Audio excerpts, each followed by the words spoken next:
GOC में आज start करेंगे मीजोमेरिक इफेक्ट। मीजोमेरिक इफेक्ट बोलते हैं या रेजोनेंस इफेक्ट बोलेंगे या कॉन्जुगेशन इफेक्ट। ठीक है, चलिए। मीजोमेरिक इफेक्ट स्टार्ट करने से पहले थोड़ा सा हम देख लें, एक प्रॉब्लम और मुझे बतानी है, वो देखिए, और उसके बाद हम थोड़ा सा देखते हैं माइनस आई और प्लस आई का एक ऑर्डर। क्योंकि माइनस आई और प्लस आई सीक्वेंस का जो एक्सपेरिमेंटली ऑर्डर है, उस पर कुछ क्वेश्चंस पूछे गए हैं। अभी लास्ट ईयर भी नीट में भी पूछा गया है और आईआईटी में भी पूछे गए हैं। तो उसका ऑर्डर और थोड़ा सा मुझे थोड़ा बताना है, वो और देखिएगा। तो देखिए, एक नेक्स्ट प्रॉब्लम देखें, ये लास्ट लेक्चर में रह गई थी। ये कह रहा है, ये हमारे पास एक कंपाउंड है, इसमें इसको उसने नाम दिया है ए, बी, सी और डी। इस कंपाउंड की रिएक्शन कराई गई है NaNH2 से, और कब कैसे किया गई है, 1 इक्विवेलेंट NaNH2 से, और 2 इक्विवेलेंट NaNH2 से, और 3 इक्विवेलेंट NaNH2 से, और साथ में क्या किया गया है, हीट। ये डेल्टा का सिंबल्स किसके लिए होता है, हीट के लिए। देखिए, तो 1 इक्विवेलेंट का मीनिंग क्या है, 1 इक्विवेलेंट का मतलब है कि रिएक्शन सिर्फ एक बार होगी, और 2 इक्विवेलेंट्स का मतलब है कि रिएक्शन इस पे NaNH2 दो मॉलिक्यूल्स रिएक्शन करेंगे, कह सकते हैं इसके NaNH2 इस पे दो बार रिएक्शन करेगा। और 3 इक्विवेलेंट्स का मतलब है कि NaNH2 जो है वो 3 बार क्या करेगा, इस पे रिएक्शन करेगा। ठीक, अब NaNH2 है क्या, एक बेस है, क्योंकि Na प्लस और NH2 माइनस, और NH2 माइनस क्या होगा, एक स्ट्रॉन्ग बेस होगा। तो ये एक स्ट्रॉन्ग बेस है, और स्ट्रॉन्ग बेस है तो बेस जिससे भी रिएक्शन करेगा वो कौन होगा, एसिड। तो यहाँ पे ये कंपाउंड कैसे करेंगे, एसिडिक नेचर की तरह काम करेंगे। और 1 इक्विवेलेंट का मतलब है, तो 1 इक्विवेलेंट का मतलब है कि NaNH2 केवल एक बार रिएक्शन करेगा, तो ये उस एसिड से, उस एसिडिक एसिड से रिएक्शन करेगा जो सबसे स्ट्रॉन्ग एसिड होगा, जो सबसे कीमती H होगा, उसको निकाल लेगा ये। ठीक है, तो बात करें ये जो A B C H हैं, इनकी कंपेरिजन करें कि इनमें कौन सा स्ट्रॉन्ग एसिड है। तो देखिए, अगर हम बात करें एसिडिक की, तो यहाँ पे जो सोर्स एटम है जिससे H प्लस रिमूव होगा वो कौन है, N। यहाँ पे सोर्स एटम हो गया ऑक्सीजन, और यहाँ पे हो गया ट्रिपल बॉन्डेड कार्बन, और यहाँ पे हो गया सल्फर। तो अगर मैं बात करूँ, देखिए, NO और C, तो ये क्या है, सेम पीरियड के एलिमेंट हैं। और जब पीरियड के एलिमेंट होते हैं तो वहाँ पे जो डोमिनेटिंग फैक्टर होता है वो इलेक्ट्रोनेगेटिविटी होता है। और जैसे जैसे इलेक्ट्रोनेगेटिविटी बढ़ती है वैसे वैसे क्या होगा, एसिडिक स्ट्रेंथ बढ़ती है। क्यों, क्योंकि H प्लस के जाने के बाद जो एनायन बनेगा, वो एनायन जितना ज़्यादा स्टेबल होगा उतना क्या कहलाएगा, स्ट्रॉन्ग एसिड। और जैसे जैसे इलेक्ट्रोनेगेटिव बढ़ेगी तो एनायन की स्टेबिलिटी बढ़ेगी, और एनायन की स्टेबिलिटी बढ़ेगी तो क्या होगा, एसिडिक स्ट्रेंथ बढ़ती है। क्लियर होगी बात। तो इलेक्ट्रोनेगेटिविटी क्या होगी, जैसे जैसे इलेक्ट्रोनेगेटिविटी इंक्रीज होती है वैसे वैसे नेगेटिव चार्ज होल्ड करने की टेंडेंसी बढ़ती है, जिससे एनायन की स्टेबिलिटी बढ़ेगी। एनायन की स्टेबिलिटी बढ़ेगी तो एसिडिक स्ट्रेंथ बढ़ेगी। चलिए, अब बात करें इलेक्ट्रोनेगेटिविटी की। तो C से ज्यादा इलेक्ट्रोनेगेटिव होता है N से ज्यादा होता है O। मगर यहाँ पे जो C है वो सिंगल बॉन्डेड नहीं, ट्रिपल बॉन्डेड C है। और ट्रिपल बॉन्डेड C है तो इसकी हाइब्रिडाइजेशन क्या हो जाएगी, Sp। और Sp का मतलब S करेक्टर बढ़ गया। और S करेक्टर बढ़ गया तो मैं कई बार आपको बता चुका हूं कि क्या है, कि अगर हम बात करें कि ट्रिपल बॉन्डेड कार्बन की जो इलेक्ट्रोनेगेटिविटी है वो सिंगल बॉन्डेड नाइट्रोजन से तो ज्यादा होती है, मगर सिंगल बॉन्डेड ऑक्सीजन से क्या होती है, कम। तो अगर इलेक्ट्रोनेगेटिविटी ऑर्डर देखूं तो N से ज्यादा इलेक्ट्रिसिटी हो जाएगी ट्रिपल बॉन्डेड कार्बन की, और ट्रिपल बॉन्डेड कार्बन से ज्यादा हो जाएगी सिंगल बॉन्डेड ऑक्सीजन की। बात करें अब ऑक्सीजन और सल्फर, तो ये ग्रुप के एलिमेंट है, और ग्रुप के एलिमेंट है तो यहाँ डोमिनेट फैक्टर होगा साइज। और जैसे जैसे साइज बढ़ेगा वैसे वैसे एनायन की स्टेबिलिटी बढ़ेगी, तो वैसे वैसे एसिडिक स्ट्रेंथ बढ़ेगी। ये कह सकते हैं जितना जिस साइज, जितना बड़ा साइज होगा उतना एसिड स्ट्रेंथ क्या हो जाएगी, ज्यादा, क्योंकि जो एसिडिक स्ट्रेंथ है वो डायरेक्टली प्रोपोर्शनल करेगी साइज में, किसके लिए, ग्रुप एलिमेंट के लिए, क्योंकि ग्रुप एलिमेंट में डोमिनेट फैक्टर होता है साइज। तो O से ज्यादा इलेक्ट्रोनेगेटिव हो जाएगा कौन, S से जुड़ने वाला H। क्लियर। तो सबसे ज्यादा एसिडिक कौन हुआ, S से जुड़ने वाला। तो सबसे ज्यादा एसिडिक हुआ D के बाद हुआ B के बाद हुआ C के बाद हुआ A। तो सबसे ज्यादा एसिडिक हो गया डी। क्यों, क्योंकि साइज इनका सबसे बड़ा है। रही बात इनकी ए बी सी की, तो ये सेम पीरियड के हैं, तो यहाँ इलेक्ट्रोनेगेटिविटी सबसे ज्यादा इलेक्ट्रिसिटी होगी ओ की, ओ के बाद होगी ट्रिपल बॉन्डेड कार्बन, उसके बाद होगा सिंगल बॉन्डेड नाइट्रोजन। तो ये एसिडिक स्ट्रेंथ ऑर्डर हुआ। तो सबसे स्ट्रॉन्ग एसिड कौन हुआ, डी। तो अगर एक बार रिएक्शन होनी है तो ये NaNH2 क्या करेगा, यहाँ के H को निकाल के इसके H प्लस को निकाल देगा। यहाँ से H प्लस निकलेगा तो S माइनस, तो H प्लस जाएगा इधर, और वहां से Na प्लस इस पर आके जुड़ जाएगा। ये H प्लस और वो NH2 माइनस आपस में कंबाइन होकर क्या बना देंगे, 1 मोल, वन इक्विवेलेंट क्या हो जाएगी, NH3 रिमूव हो जाएगी। इस केस में दो इक्विवेलेंट हैं, 2 इक्विवेलेंट ऑफ NaNH2 है, तो इसका मतलब रिएक्शन दो बार होगी। तो दो बार होगी तो पहला तो क्या होगी, जहां सबसे सबसे मोस्ट एसिडिक एच है, और सेकंड नंबर पे वहां होगी जहां सेकंड मोस्ट एसिडिक एच होगा। तो सबसे स्ट्रॉन्ग एसिड एच ये है, सेकंड नंबर पे कौन है, ओ से जुड़ने वाला। तो एक बार रिएक्शन, एक स्टेप रिएक्शन यहाँ और एक बार यहाँ। यहाँ से H प्लस निकल के यहाँ जाएगा, NH3 निकल जाएगी, यहाँ का H प्लस निकल के यहाँ से NH3 निकाल देगा, और यहाँ पे Na और यहाँ पे Na आके सॉल्ट बन जाएंगे। थ्री इक्विवेलेंट का मतलब है तीन, जो सबसे मोस्ट एसिडिक 3H हैं वहाँ रिएक्शन होगी। तो पहले नंबर पे ये था, दूसरे नंबर पे ये है, और थर्ड नंबर पे ये है। तो ये रिएक्शन यहाँ का H प्लस निकल के Na लग जाएगा, यहाँ का H प्लस लग के Na निकल जाएगा, और यहाँ का H प्लस लग के Na लग जाएगा, और 3 मोल क्या हो जाएंगी, NH3 रिमूव हो जाएंगी। क्लियर होगी बात? चलिए, तो जब वन इक्विवेलेंट की रिएक्शन हुई थी तो केवल क्या करेगा, NaS2 उस एसिडिक H को रिमूव कर देगा जो सबसे स्ट्रॉन्ग एसिड H था, और सबसे स्ट्रॉन्ग था सल्फर से जुड़ने वाला। तो यहाँ का H प्लस निकल के NH2 माइनस रिएक्शन करके क्या बना देगा, NH3, और ये क्या बन जाएगा, सॉल्ट। अगर जब दो इक्विवेलेंट NaS2 डाला था तो हमारे पास क्या थी, रिएक्शन दो बार होगी, और दो बार होगी तो कहाँ होगी, जो सबसे मोस्ट एसिडिक H था और उसके बाद सेकेंड मोस्ट एसिडिक H। तो इन दोनों का H निकल के अमोनिया निकल जाएगी, 2 मोल NH3, ठीक है। तो यहाँ पे क्या बन जाएगा, 2 मोल NH3, और ये क्या बन जाएंगे, सॉल्ट।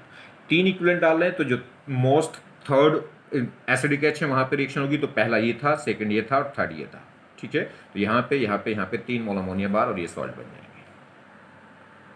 देखिए, अब मैंने बताया था कि आपको सीक्वेंस ऑर्डर बतानी, जो एक्सपेरिमेंटली ऑर्डर है किसका, प्लस आई का। ऐसे तो बहुत सारे ग्रुप हैं, बहुत सारे एटम हैं जिनके हम क्या कर सकते हैं, प्लस आई कंपेयर कर सकते हैं, मगर कुछ जो मेन है। तो देखिए, आपको इतना तो मैंने आपको समझा दिया था कि जो जिसके पास भी क्या होगा, नेगेटिव, जो भी एनायनिक ग्रुप होगा, माइनस चार्ज होगा, तो वो हमेशा क्या दिखाएगा, प्लस आई, क्योंकि माइनस का मतलब है एक्सेस ऑफ इलेक्ट्रॉन, तो इलेक्ट्रॉनों को रिलीज करेगा तो क्या दिखाएगा, प्लस आई इफेक्ट, ठीक है। और दूसरे बाद मैंने आपको बताया था जो नेगेटिव एनायन वाले हो गए वो माइनस आई दिखाएंगे। और फिर मैंने बताया था न्यूट्रल सैचुरेटेड एल्काइल ग्रुप मतलब कार्बन और हाइड्रोजन से मिलकर बने हुए कंपाउंड ग्रुप, और जो क्या हो, सैचुरेटेड मतलब सिंगल बॉन्डेड हो, वो प्लस आई दिखाएंगे। उसके बाद मैंने बताया था हाइड्रोजन के जो आइसोटॉप्स हैं, ड्यूटेरियम और ट्राइटियम भी क्या दिखाते हैं, प्लस आई दिखाते हैं, और H क्या करता है, 0 आई दिखाता है। तो देखिए, तो प्लस आई, अगर सीक्वेंस ऑर्डर देखें, order of plus I effect, तो सबसे ज्यादा पहले क्या आएंगे, माइनस वाले। तो पहले तो माइनस वाले आएंगे, उसके बाद आएंगे न्यूट्रल एल्काइल ग्रुप, और न्यूट्रल एल्काइल ग्रुप के बाद क्या आएगा, H के आइसोटॉप्स, और वो भी कौन आएंगे, पहले ट्राइटियम, और उसके बाद उसके बाद ड्यूटेरियम, और लास्ट में हाइड्रोजन। मगर एनायनिक में भी इसमें कैसे कंपेयर करें, मान लीजिए ये 4 ऑप्शन दे दे, वो कहे सीक्वेंस बताइए प्लस आई ऑर्डर की, तो ये भी माइनस, ये भी माइनस, ये भी माइनस, ये भी माइनस, ठीक। तो इनमें आपस में कैसे कंपेयर करेंगे, ये चारों माइनस इन न्यूट्रल वालों से तो ज्यादा होंगे, ठीक, क्योंकि माइनस का मतलब क्या है, एक्सेस ऑफ इलेक्ट्रॉन ज्यादा है, तो फटाक से इलेक्ट्रॉन डोनेट करेगा, ये जल्दी इलेक्ट्रॉन डोनेट कर देंगे एज कंपेरिजन टू न्यूट्रल। चलिए, अब बात करें इसमें, देखिए, तो यहां पे जो माइनस है वो C माइनस है, यहां पे N माइनस है, यहां पे O माइनस है, क्लियर। तो अगर बात करें तो ये CNO किसके हैं, पीरियड के, और पीरियड में है तो डोमिनेटिंग फैक्टर रहेगा इलेक्ट्रोनेगेटिविटी। जिसकी इलेक्ट्रोनेगेटिविटी ज्यादा होगी वो तो जल्दी से इलेक्ट्रॉन को डोनेट नहीं करने वाला, क्योंकि उसकी मोर इलेक्ट्रोनेगेटिविटी का मतलब है वो तो इलेक्ट्रॉनों को अपने पास खींच के रखेगा, क्योंकि इलेक्ट्रोनेगेटिविटी का मतलब होता है इलेक्ट्रॉनों को अपनी तरफ अट्रैक्ट करने की टेंडेंसी। तो जिसकी इलेक्ट्रोनेगेटिविटी कम होगी वो जल्दी लोन पर डोनेट करेगा। तो माइनस तो सभी के पास है, सभी इलेक्ट्रॉन डोनेट करेंगे, मगर जल्दी कौन डोनेट करेगा, जिसकी इलेक्ट्रिसिटी कम है। तो C लेस इलेक्ट्रोनेगेटिव होता है किससे, O से, और ये C से ज्यादा इलेक्ट्रोनेगेटिव है O से ज्यादा, C से ज्यादा इलेक्ट्रोनेगेटिव है N से ज्यादा इलेक्ट्रोनेगेटिव है O। तो इसलिए क्या होगा, O से ज्यादा प्लस आई दिखाएगा N, और N से ज्यादा प्लस आई दिखाएगा कौन, C, जैसे बेसिक ऑर्डर था। बात करें इसकी, तो इसमें इनमें बात देखें तो इनमें जो माइनस चार्ज था वो फ्रंट वाले एटम पे था, यानी कि फर्स्ट एटम पे था, मगर इसमें जो माइनस चार्ज है वो थोड़ा सा दूर हो गया, और दूर हो गया तो डिस्टेंस पे डिपेंड करता है इंडायरेक्ट इफेक्ट। इसलिए इसका प्लस आई क्या हो गया है, इन बाकी तीनों से कम हो गया, क्योंकि उसमें जो नेगेटिव चार्ज है वो फर्स्ट एटम पे है, और जबकि इसमें क्या है, सेकंड नंबर के एटम पे है। क्लियर होगी बात? चलिए, तो इन चारों में कंपेरिजन होगी, और ये चारों सबसे ज्यादा होंगे न्यूट्रल वालों से। तो यहाँ पे C की इलेक्ट्रिसिटी कम थी, जितनी इलेक्ट्रिसिटी कम होगी उतनी जल्दी इलेक्ट्रॉन डोनेट करेगा। N की इलेक्ट्रिसिटी थोड़ी ज्यादा हो गई तो कम हो गया प्लस आई, N से भी ज्यादा इलेक्ट्रोनेगेटिव O हो गया, तो जैसे जैसे इलेक्ट्रोनेगेटिव बढ़ती जाएगी वैसे वैसे प्लस आई कम होता जाएगा। और इसमें इसलिए कम हो गया क्योंकि नेगेटिव चार्ज क्या हो गया, सेकेंड पोजिशन पे, उसमें फर्स्ट पोजिशन पे नेगेटिव चार्ज है। बात करें, एक और इंपॉर्टेंट बात ध्यान रखना, जैसे ये कार्बन 14 ग्रुप के एलिमेंट है, का, सी गए, SN पंडित, तो ये कार्बन है 14 ग्रुप का, कार्बन का ही फैमिली का है ये SI, सिलिकन, ठीक है। तो इसमें अगर हम SI का ग्रुप लेंगे और कार्बन का ग्रुप लेंगे, इन दोनों में प्लस आई कंपेयर करेंगे तो SI का प्लस आई ज्यादा होता है कार्बन वाले से, ये बात ध्यान रखना है। ठीक, अब इसमें मैंने आपको बताया था अगर एल्काइल ग्रुप में कंपेयर करना तो जिस फ्री वैलेंट कार्बन पे अगर जितने ज्यादा ग्रुप होंगे उतना प्लस आई ज्यादा होगा। तो इस फ्री वैलेंट वाले कार्बन पे कितने एल्काइल ग्रुप लग रहे हैं? 3। इस फ्री वैलेंट वाले कार्बन पे कितने एल्काइल ग्रुप लग रहे हैं? 2, क्योंकि एक H आ गया। और इस पे कितने लग रहे हैं? 1।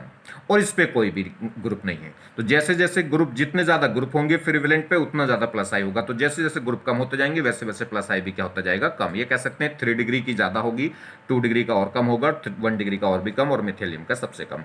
इसके बाद एल्काइल सैचुरेटेड एल्काइल ग्रुप के बाद कौन आएंगे? उसके बाद आएंगे हाइड्रोजन के आइसोटॉप्स, और पहले कौन आएगा? ट्राइटियम, और ट्राइटियम के बाद कौन आएगा? ड्यूटेरियम, और ड्यूटेरियम के भी बाद में आता है प्रोटियम यानी कि H। क्लियर होगी बात? याद रहेगी ये बात?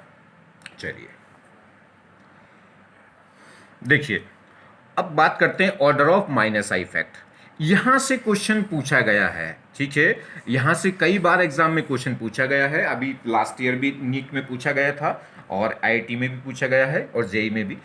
तो ध्यान दीजिए, तो क्या होगा, यहां से सीक्वेंस को कैसे याद रखें? तो सबसे पहले जितने भी कैटाइनिक ग्रुप हैं, कैटाइनिक मतलब प्लस, प्लस का मतलब रियल प्लस चार्ज है, रियल प्लस चार्ज है, तो क्या होगा, इन पे डेफिशिएंसी है इलेक्ट्रॉनों की, इलेक्ट्रॉनों की डेफिशिएंसी है तो इलेक्ट्रॉनों को बहुत स्ट्रांगली क्या करेंगे? अट्रैक्ट करेंगे, क्योंकि इलेक्ट्रॉन पे क्या होता है? माइनस चार्ज, तो प्लस वाला इलेक्ट्रॉन को अट्रैक्ट करेगा। ये कह सकते हैं डेफिशिएंसी, इलेक्ट्रॉनों की कमी है तो इलेक्ट्रॉनों की चाहत रखते हैं ये। तो सबसे ज्यादा चाहत किसके पास होगी? जिसके पास प्लस ऑलरेडी है। ठीक, तो माइनस आई सबसे ज्यादा होगा प्लस वालों का। उसके बाद आते हैं न्यूट्रल वाले। ठीक, अब प्लस वाले और न्यूट्रल वालों के बीच में क्या हो जाते हैं? कुछ ऐसे मॉलिक्यूल मैंने बताए थे जिन पे पार्शियल पॉजिटिव चार्ज होता है, जो दिखाई तो देता नहीं मगर छुपा हुआ होता है। अब आप कैसे पहचानेंगे तो वो मैं बताऊंगा। चलिए बात कर लेते हैं इनकी। तो प्लस वाले सबसे पहले आएंगे, उसके बाद पार्शियल पॉजिटिव चार्ज वाले, और उसके बाद आएंगे ये न्यूट्रल वाले। चलिए तो कंपेयर करेंगे। सबसे पहले इन्हीं को कंपेयर कर लो।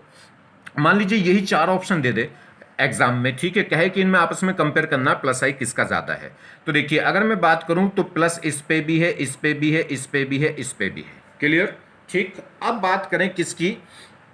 अगर बात करते हैं तो अगर इनमें कंपेयर करना पड़े, इसमें फर्स्ट और सेकंड में अगर मैं कंपेयर करूं, फर्स्ट सेकंड में कंपेयर करूं तो दोनों ग्रुप एक ही कैटेगरी के हैं, प्लस प्लस, कैटाइनिक कैटाइनिक। तो अब क्या चेक करते हैं? जब सेम कैटेगरी के होते हैं तो मैंने आपको पढ़ाया है, फिर क्या देखते हैं? इलेक्ट्रोनेगेटिविटी, और सिर्फ इलेक्ट्रोनेगेटिविटी ही देखते हैं। क्लियर हो गई बात? चलिए, तो अगर हम यहां देखें तो इसमें पहला एटम N है, इसमें पहला एटम N है। N से जब पहला एटम सेम हो तो सेकंड नंबर का एटम देखो, सेकंड नंबर का एटम इसमें F है और इसमें क्या है? R। R मतलब कार्बन चेन। तो इसमें F है और इसमें कार्बन है। F और कार्बन में कौन ज्यादा मोर इलेक्ट्रोनेगेटिव एटम है? तो F की इलेक्ट्रिसिटी ज्यादा होती है कार्बन से, और जिसकी इलेक्ट्रोनेगेटिविटी ज्यादा होगी उसका माइनस आई भी क्या हो जाएगा? ज्यादा। इसलिए NF3 प्लस का माइनस आई ज्यादा होगा NR3 प्लस से। क्लियर होगी बात? चलिए, अगर हम बात करने कंपेयर करने लगे, इसमें देखिए सेकंड में और इस फोर्थ में बात करें, सेकंड और फोर्थ की बात करें, तो इसमें क्या होगा? इसमें भी पहला एटम N है और इसमें भी पहला एटम N है। अब सेकंड एटम की बात करें तो सेकंड एटम इसमें, चलो तीनों को एक साथ ले लेते हैं। इसमें क्या था? F था, इसमें क्या था? कार्बन था, और इसमें सेकंड एटम क्या था? H था, क्योंकि फर्स्ट एटम तो तीनों में सेम थे। तो इसमें F है, इसमें कार्बन है, इसमें H है। जितना ज्यादा इलेक्ट्रोनेगेटिव एटम हो जाएगा उतना ज्यादा माइनस आई हो जाएगा। और कब? स्टार्टिंग करेंगे पहले से, पहला आइटम सब में सेम था तो फिर सेकंड नंबर का आइटम चेक करेंगे, और जब तक करते जाएंगे जब तक आइटम डिफरेंट ना हो जाए। ये प्रोसेस जब तक बढ़ाते जाएंगे। तो सेकंड नंबर का आइटम डिफरेंट हो गया, इसमें F, इसमें कार्बन और इसमें हाइड्रोजन। तो देखिए किसकी इलेक्ट्रॉन ज्यादा है? F की ज्यादा है। F की इलेक्ट्रोनेगेटिविटी ज्यादा है किससे? कार्बन से, और कार्बन की ज्यादा है हाइड्रोजन से। जितनी ज्यादा इलेक्ट्रोनेगेटिविटी होगी उतना ज्यादा माइनस आई बढ़ जाएगा। तो इसलिए S से ज्यादा माइनस आई होगा कार्बन का, और कार्बन से ज्यादा माइनस आई हो जाएगा F का। ठीक है, तो इन तीनों में सीक्वेंस तो समझ में आ गई, मगर इसको ध्यान रखना सल्फर वाले को। अगर सल्फर प्लस आ जाए तो सल्फर प्लस कहां होगा? इन तीनों के, यानी कि ये कार्बन वाला है, कार्बन वाले से तो नीचे और हाइड्रोजन वाले से ऊपर। ये थोड़ा सा याद रखना पड़ेगा एक्सपेरिमेंटली। मैंने आपको बताया ये सीक्वेंस क्या है? एक्सपेरिमेंटली है। ठीक, चलिए मैंने आपको वैसे इनमें रीजन बता दिया है, इसको भी थोड़ा सा ध्यान रखेंगे। आपको लग रहा है कि साइज ज्यादा है, नहीं, इसमें क्या है, हम सिर्फ इलेक्ट्रोनेगेटिविटी से बात करते हैं तो थोड़ा सा इसमें सीक्वेंस, ये एक्सपेरिमेंटल वैल्यू है, एक्सपेरिमेंट के थ्रू इसका जो रिजल्ट है वो इन दोनों के कहीं बीच में आता है, तो ये आपको याद रखना पड़ेगा। चलिए बात करें यहाँ की। अब इसके बाद ये आएंगे, इन पे क्या होता है? Partially positive charge. कैसे होगा? देखिए, जब भी दो डिफरेंट एटम जब भी दो डिफरेंट एटम के बीच में डबल या ट्रिपल बॉन्ड आए तो समझ जाना पार्शियली पॉजिटिव चार्ज है। जैसे N2 में देखूं तो N और O के बीच में, N और O के बीच में क्या है, डबल बॉन्ड है। तो N और O के बीच में डबल बॉन्ड है तो इसका मतलब क्या होगा, इसमें O बाई बॉन्ड हल्का सा शिफ्ट हो गया होगा मोर इलेक्ट्रोनेगेटिव एटम की तरफ। तो इस पे क्या हो गया होगा, O पे माइनस आ गया होगा और N पे क्या आ गया होगा, प्लस। तो इस पे पार्शियली पॉजिटिव चार्ज आ रहा होगा। सेम कहानी C और N के बीच में क्या होगा, ट्रिपल बॉन्ड। और ट्रिपल बॉन्ड होगा तो यहाँ पे क्या होगा, N क्या है, मोर इलेक्ट्रोनेगेटिव एटम है, तो पाई बॉन्ड को इधर अपनी तरफ शिफ्ट करेगा तो N पे माइनस आ गया होगा और C पे क्या आ गया होगा, प्लस। तो इसका जो साइनाइड है CN, इसके CN साइनाइड के C पे एक पार्शियली पॉजिटिव चार्ज आ रहा होगा, क्योंकि N क्या है, पाई बॉन्ड से जुड़ा हुआ है। पाई बॉन्ड क्या होता है, वीक बॉन्ड होता है और किसकी तरफ झुक जाएगा, मोर इलेक्ट्रोनेगेटिव एटम अपनी तरफ पाई बॉन्ड को खींच लेगा तो वो N पे आ जाएगा माइनस और C पे आ जाएगा प्लस। तो इस पे पार्शियली पॉजिटिव चार्ज होगा। सेम कहानी किसकी, जैसे एल्डिहाइड।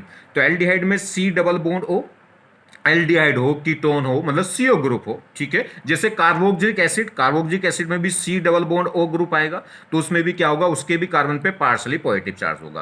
तो यहाँ पे C और O के बीच में एक पार्शियली डबल बॉन्ड, यहाँ पे एक डबल बॉन्ड है तो O क्या करेगा, पाई बॉन्ड को अपनी तरफ विड्रॉ कर लेगा, जिससे O पे क्या आ जाएगा माइनस और C पे क्या आ जाएगा प्लस। किसकी वजह से, इलेक्ट्रोनेगेटिविटी की वजह से, ठीक है, इलेक्ट्रोनेगेटिव डिफरेंस की वजह से। तो इस पे क्या आ जाएगा जी, यहाँ पे क्या आ जाएगा, O पे माइनस तो C पे एक पार्शियली पॉजिटिव चार्ज आ जाएगा। ठीक, तो जहां भी डिफरेंट एटम के बीच में डबल या ट्रिपल बॉन्ड आए तो वहां पे पार्शियल पॉजिटिव चार्ज होगा, और वो क्या होंगी, जो रियल पॉजिटिव चार्ज है उनसे तो कम होगा उनका माइनस साइन, मगर जो न्यूट्रल है उनसे क्या होगा, थोड़ा ज्यादा। इनको याद कैसे रख लें, तो इनमें भी सबसे जो पार्शियल पॉजिटिव चार्ज है इनमें सबसे ज्यादा NO2 है, फिर क्या है साइनाइड, और फिर आते हैं कार्बोनाइल ग्रुप। कार्बोनाइल मतलब ग्रुप मतलब C डबल बॉन्ड O। बीच में अगर हम लिखना चाहें तो बीच में यहाँ कार्बोक्सिलिक एसिड लिख सकते हैं, यहाँ साइनाइड के जस्ट नीचे और एल्डिहाइड से जस्ट ऊपर, कौन, COOH, क्योंकि वहां पे भी क्या है, C डबल बॉन्ड O है और थोड़ा डबल बॉन्ड रेजोनेंस में हो जाता है, कह सकते हैं ज्यादा डबल बॉन्ड ऑक्सीजन है तो इसलिए इसमें केवल सेकंड नंबर पे एक ऑक्सीजन होगा। कार्बोक्सिलिक एसिड में COO सेकंड नंबर पे 2 ऑक्सीजन होंगे, इसलिए वो जीत जाएगा इससे। चलिए, तो याद कैसे रखेंगे इसे रखेंगे NCC। NCC से मतलब N का मतलब नाइट्रो, C मतलब साइनाइड और अगले C का मतलब है कार्बोनाइल ग्रुप। तो नाइट्रोसाइनो कार्बोनाइल, नाइट्रोसाइनो कार्बोनाइल, NCC, नाइट्रोसाइनो और ये कार्बोनाइल। कार्बोनाइल अगर बीच में कार्बोक्सिलिक एसिड लाना चाहे तो साइनाइड से नीचे आएगा और कार्बोनाइल से ऊपर। क्लियर, चलिए तो याद रहेगा। चलिए यहां देखें, अब क्या आ जाएंगे, न्यूट्रल। न्यूट्रल में अब जब न्यूट्रलों की बात करेंगे तो न्यूट्रल में सबसे ज्यादा इलेक्ट्रोनेगेटिव कौन होता है, हैलोजन, फ्लोरीन। तो सबसे पहले हैलोजन आ जाएंगे, जितनी भी हैलोजन है ये चारों की चारों हैलोजन आ जाएंगी। तो जस्ट सबसे पहले कैटायनिक, उसके बाद पार्शियली पॉजिटिव चार्ज NCC, और NCC के तुरंत बाद आ जाएंगी हैलोजन। और हैलोजन में भी कौन आएगी, पहले फ्लोरीन, फिर क्लोरीन, फिर ब्रोमीन, फिर आयोडीन, बीच में और कोई नहीं आएगा, सब ये हैलोजन। ठीक, उसके बाद जब हैलोजन खत्म हो जाएं तो उसके बाद आते हैं फिर एल्कोहल। एल्कोहल में भी 2 होते हैं, एक नॉर्मल एल्कोहल OH और एक थायोल होता है, थायो एल्कोहल SH। ठीक है, तो SH ज्यादा होता है OH से, ध्यान रखना इस बात को। अगर बात करें इलेक्ट्रोनेगेटिविटी की तो इलेक्ट्रोनेगेटिविटी किसकी ज्यादा है, O की ज्यादा है S से, मगर फिर भी SH क्या माइनस आई ज्यादा है किससे, O से। रीजन है एक्सपेरिमेंटली वैल्यू। ठीक है, तो ध्यान रखना। तो पहले क्या आएंगे, एल्कोहल, एल्कोहल के बाद आते हैं ये थायोल्स, यानी कि, और थायोल्स में भी पहले क्या आएगा, मतलब पहले SH और फिर OH। उसके बाद क्या आते हैं, उसके बाद आते हैं अनसैचुरेटेड कार्बोनाइल कंपाउंड। अनसैचुरेटेड मतलब जिसमें डबल ट्रिपल बॉन्ड हो। तो कार्बन कार्बन के बीच में अगर ट्रिपल बॉन्ड है तो पहले ट्रिपल बॉन्ड वाला और बाद में आएगा डबल बॉन्ड वाला। और एक ये बेंजीन, बेंजीन में है तो डबल बॉन्ड, मगर डबल बॉन्ड एक से ज्यादा है। इसमें कितने डबल बॉन्ड है, 3। तो ट्रिपल बॉन्ड वाला तो सबसे पहले, क्यों, क्योंकि ट्रिपल बॉन्डेड कार्बन का मतलब हाइब्रिडेशन क्या हो जाएगी, sp, और sp का मतलब s करेक्टर 50% हो जाएगा। डबल बॉन्डेड का मतलब है कार्बन क्या होगा, sp2, और sp2 का मतलब s करेक्टर 33। तो इसमें s करेक्टर बहुत ज्यादा हाई है, इसलिए ट्रिपल बॉन्डेड वाला पहले, उसके बाद डबल बॉन्डेड वाला। मगर डबल बॉन्डेड वाले मेरे पास 2 हैं, एक सिंपल बिनाइल है C डबल बॉन्ड C, और एक है बेंजीन। तो इसमें केवल एक ही डबल बॉन्ड है, जबकि उसमें ज्यादा डबल बॉन्ड है, इसलिए बेंजीन जीत जाएगी किससे, इस बिनाइल वाले से। और बीच में आता है NH2, ध्यान रखना। तो इनके जो अनसैचुरेटेड कार्बोनिल कंपाउंड है उनके बीच में ही कहीं कहां रखा जाता है ये N। ये सीक्वेंस थोड़ी सी ध्यान रखना, इतनी जो मेन है वो मैंने आपको बता दी। इन्हीं से आपका क्वेश्चन आया है और इनसे बाहर नहीं जाएगा, मगर आता है इस पे क्वेश्चन, ये इंपॉर्टेंट टॉपिक बन गया है तो इस पे आप ध्यान रखना। ठीक है, चलिए, कुछ मैंने कोशिश की है आपको अरेंज करने की, क्योंकि कुछ वैल्यू एक्सपेरिमेंटली हैं जिनको एक्सप्लेन नहीं किया जा सकता एक्सपेरिमेंटल वैल्यू के बेसिस पे, प्रैक्टिकल के बेसिस पे। चलिए कुछ ऑर्डर मैं आपको बता दूं, जैसे पहले तो क्या आएंगे कैटायनिक, कैटायनिक में भी किस टाइप के आएंगे, जैसे N प्लस पे F लग गया मोर इलेक्ट्रोनेगेटिव एटम, तो पहले वो आ जाएंगे, उसके बाद बढ़ते चले जाएंगे वो, ठीक है। पहले क्या हो जाएगा NF3 प्लस, फिर आ जाएगा NR3 प्लस, फिर आ जाएगा NH3 प्लस, मगर NH3 प्लस से पहले आ जाता है सल्फर वाला SR2 प्लस, ठीक। चलिए फिर आ जाएंगे NCC जिन पे पार्शली पॉजिटिव चार्ज होगा। N का मतलब है नाइट्रो, अगले C का मतलब है साइनो, और उससे अगले का मतलब है कार्बोनाइल ग्रुप, कार्बोनाइल मतलब एल्डिहाइड कीटोन।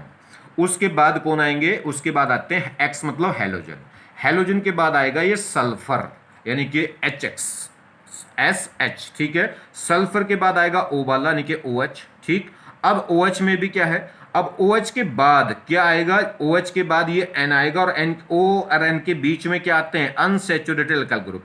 कुछ अनसैचुरेटेड अल्काइल ग्रुप तो O और N के बीच में आते हैं और कुछ N के बाद आते हैं। तो ध्यान देना, O और N के बीच में कौन कौन आएंगे, ट्रिपल बॉन्डेड वाला और डबल बॉन्डेड वाला।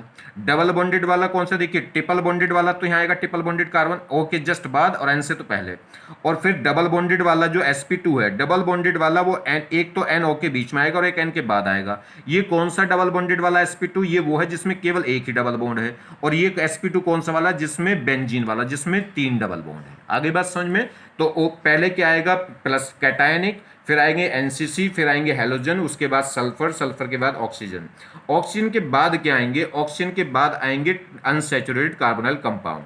अनसैचुरेटेड कार्बोनाइल कंपाउंड में पहले ट्रिपल बॉन्डेड वाला, फिर डबल बॉन्डेड वाला, और डबल बॉन्डेड वाले में भी दो होते हैं, एक सिंगल डबल बॉन्ड और एक बेंजीन वाला, यानी कि 3 डबल बॉन्ड। तो 3 डबल बॉन्ड वाला पहले आएगा और एक डबल बॉन्ड वाला बाद में आएगा, मगर जो नाइट्रोजन है वो क्या होगी, वो बीच में आ जाएगी, किसके, डबल बॉन्ड के। कौन से डबल बॉन्ड के, 3 डबल बॉन्ड के बाद में और एक डबल बॉन्ड से पहले, ठीक है। तो इतनी बात थोड़ी सी ध्यान रखना है, ये आप नोट कर लेना अपनी कॉपी पे, इसको ध्यान से रखें याद।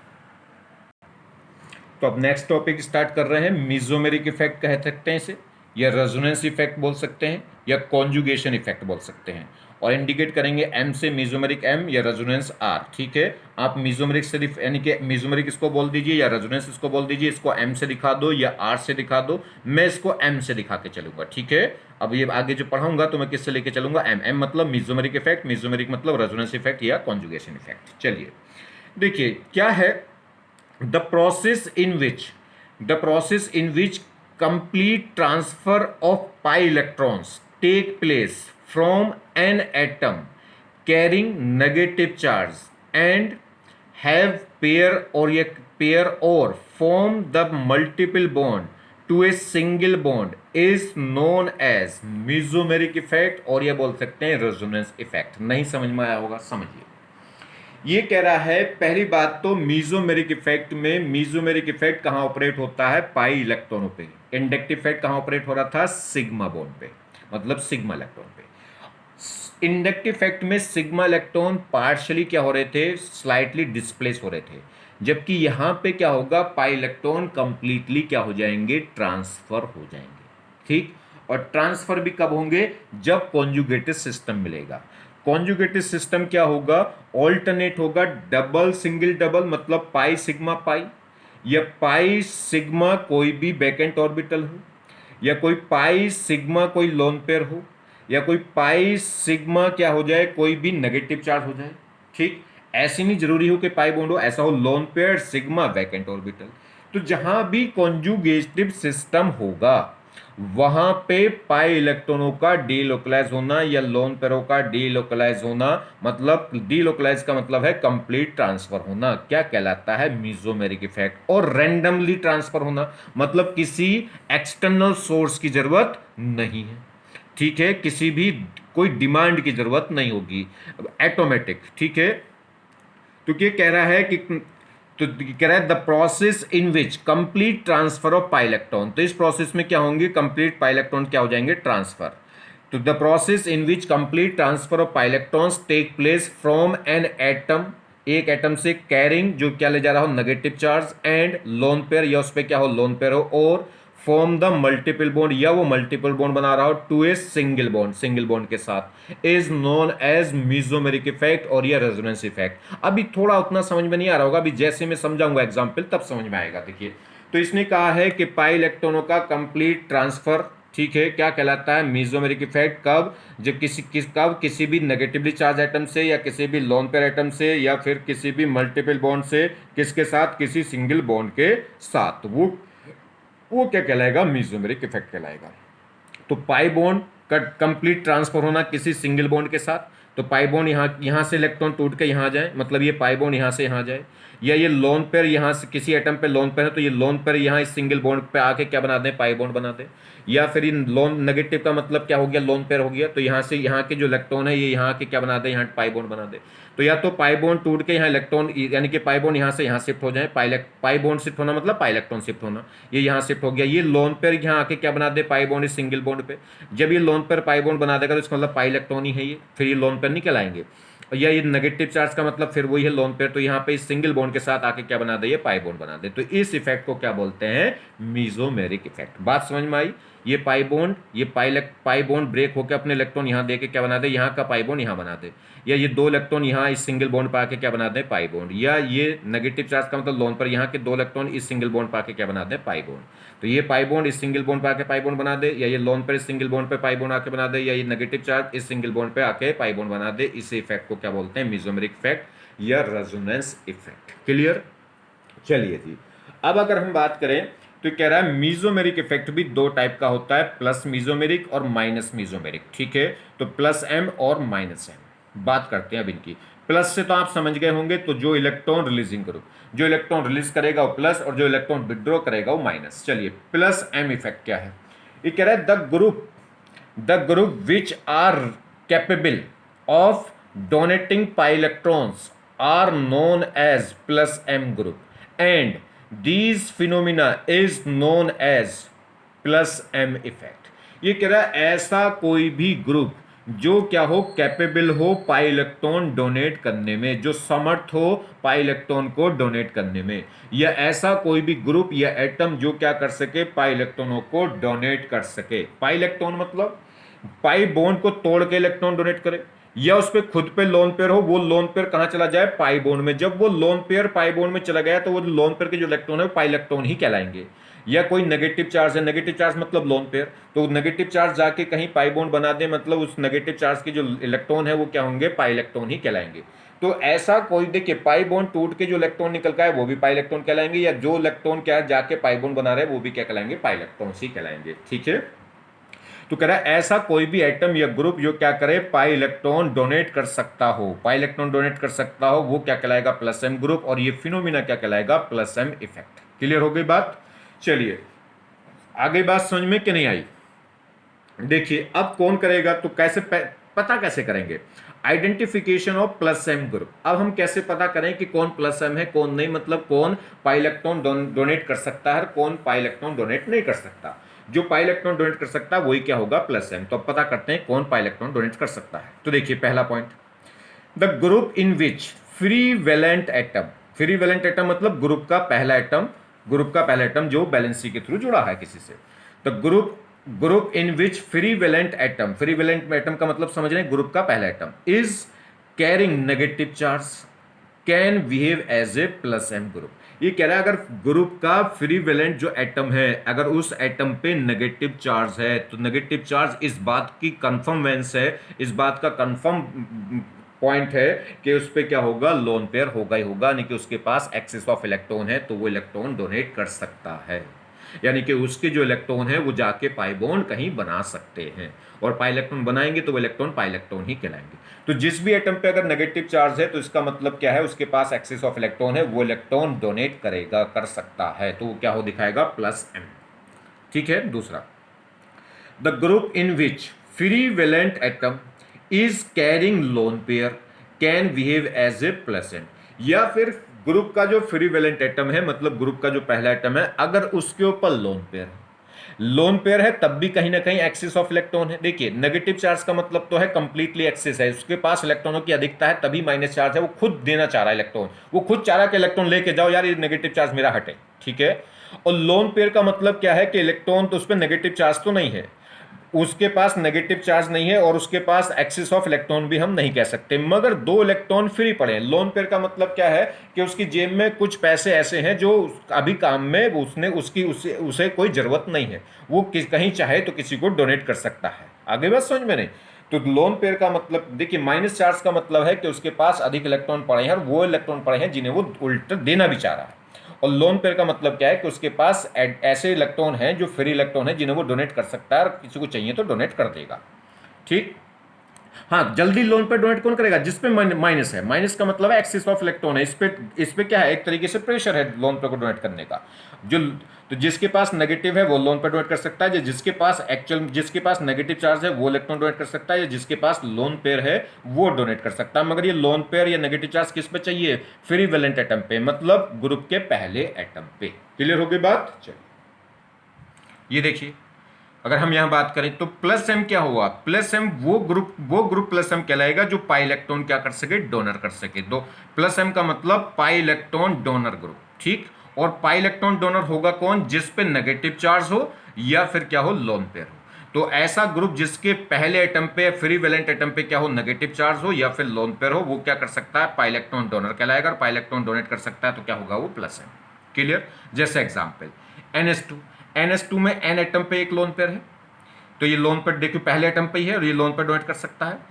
NHR, तो इसमें पहला एटम N है और N पे लोन पेयर है तो अपने लोन पर डोनेट कर सकता है। NR2, R मतलब कोई भी कार्बन चेन लग रही होगी, तो ये पहला एटम N हुआ। देखिए जिस एटम पे बैलेंसी लगी होती है वही क्या कहलाता है? Free valent atom. या कह सकते हैं ये ग्रुप जिस बैलेंसी के थ्रू किसी ग्रुप से जाके किसी चेन से जाके जुड़ेगा।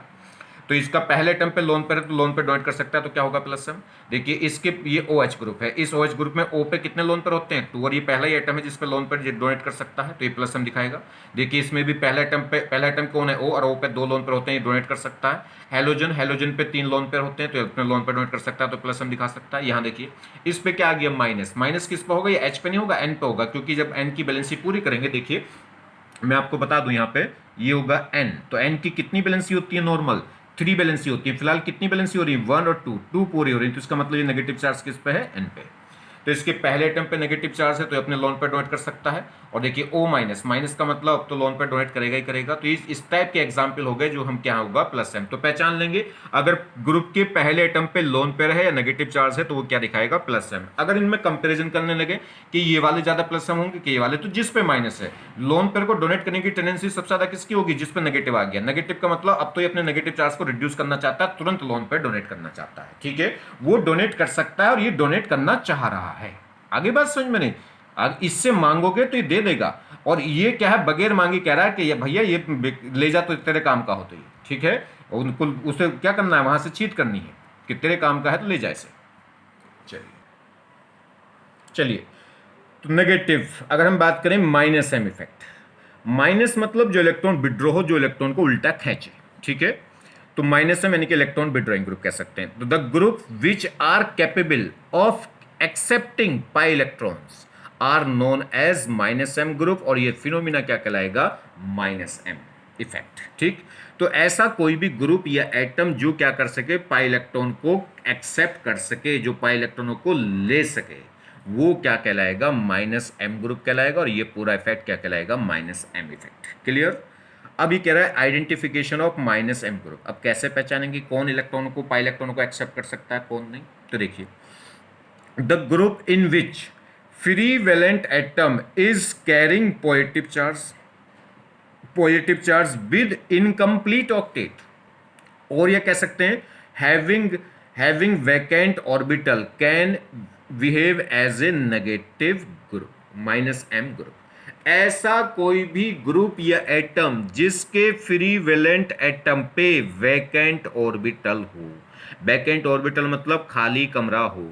खाली कमरा किसी के घर में पड़ा है तो किराएदार को ढूंढता फिरता, आसपास के लोगों से भी कह देता है बेन के जी कोई किराएदार हो तो बताइए, है ना? आगे बात समझ में कि नहीं?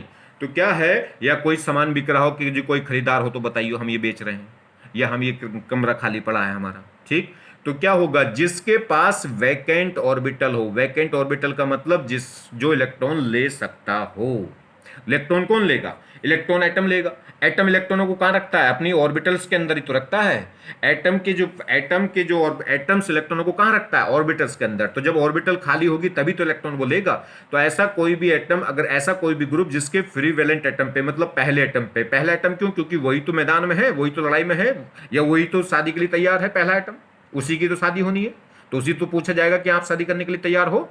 अगर वो हाँ कहेगा तभी तो होगी शादी, अदरवाइज थोड़ी हो जाएगी। चलिए, तो क्या होगा?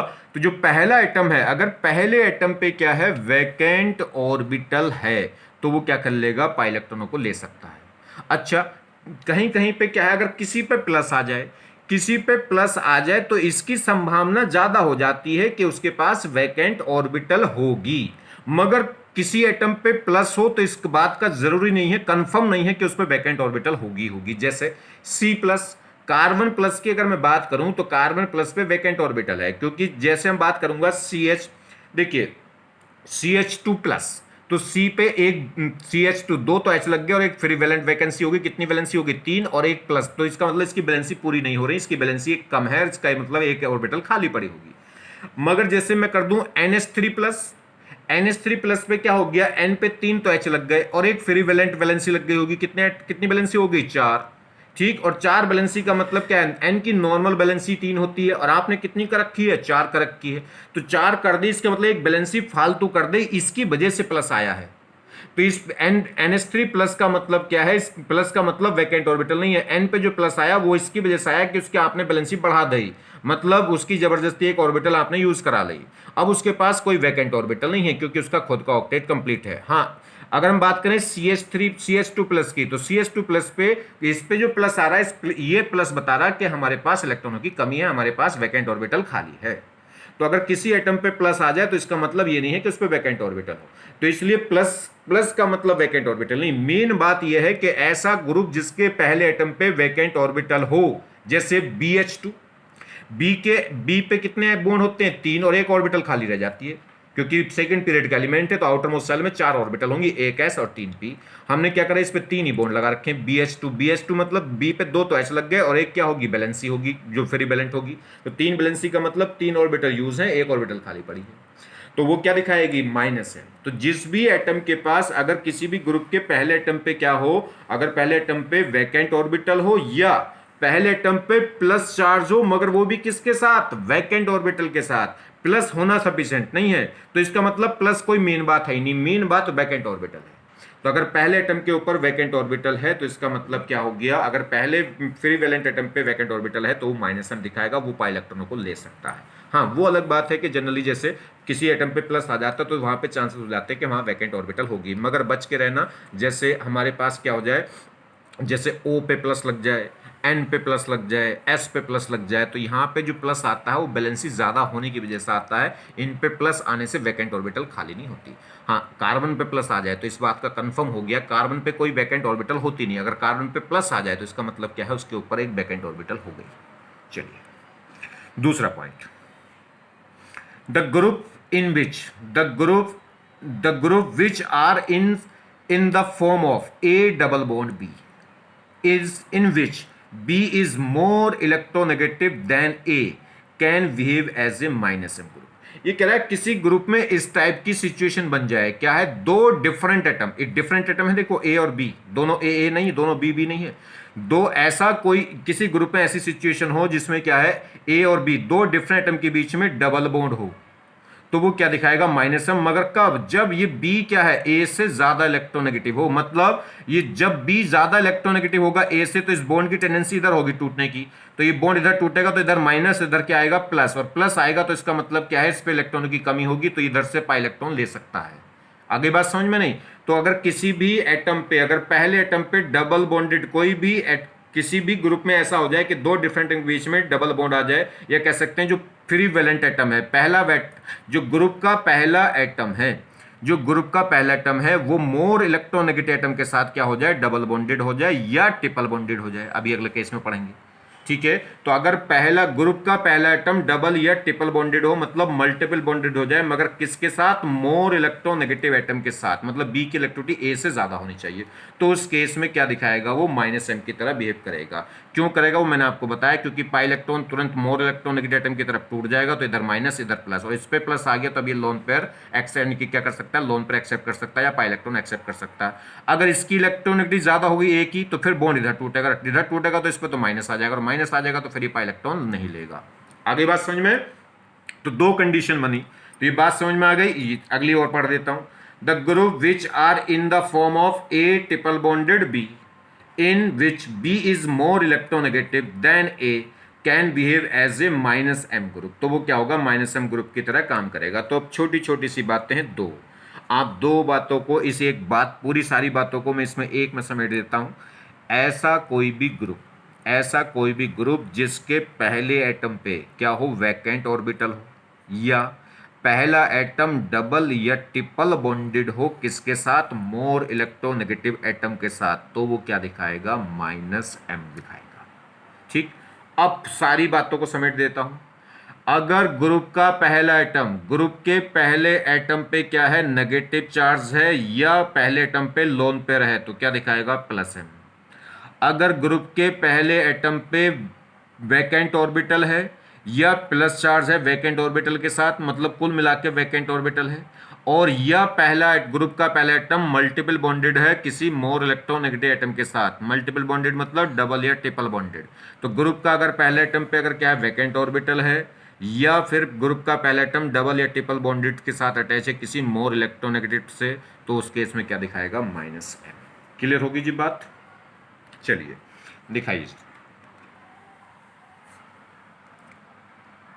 तो यहां समझिए, तो जैसे ये देखिए, ये हमारे पास कोई ग्रुप है, इसमें ग्रुप का पहला एटम डबल बॉन्डेड है किसके, बी एटम के साथ, डिफरेंट एटम के साथ, और बी की इलेक्ट्रिसिटी ज्यादा है, तो इसलिए पाई बॉन्ड को इधर ब्रेक करेगा, तो जैसे इधर ब्रेक करेगा तो इस पे माइनस और इस पे प्लस, और प्लस आ गया तो इस पे प्लस चार्ज का मतलब क्या है, यहाँ पे ऑक्टेट इनकम्प्लीट रहेगी, और इनकम्प्लीट रह गया तो अब ये अनोदर ग्रुप से क्या कर सकता है, पाई इलेक्ट्रॉन एक्सेप्ट कर सकता है, मतलब ये माइनस एम शो करेगा।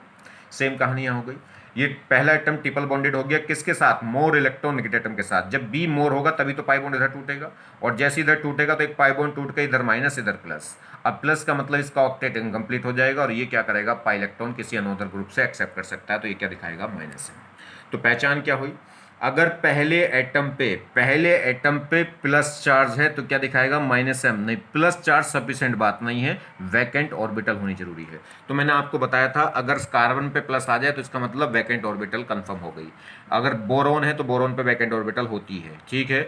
अगर हाँ एन पे प्लस आ जाए, ओ पे प्लस आ जाए, तो एस पे प्लस आ जाए, तो इनके प्लस से बच जाना, इनके प्लस के आने से इन पे वैकेंट ऑर्बिटल जनरेट नहीं होती।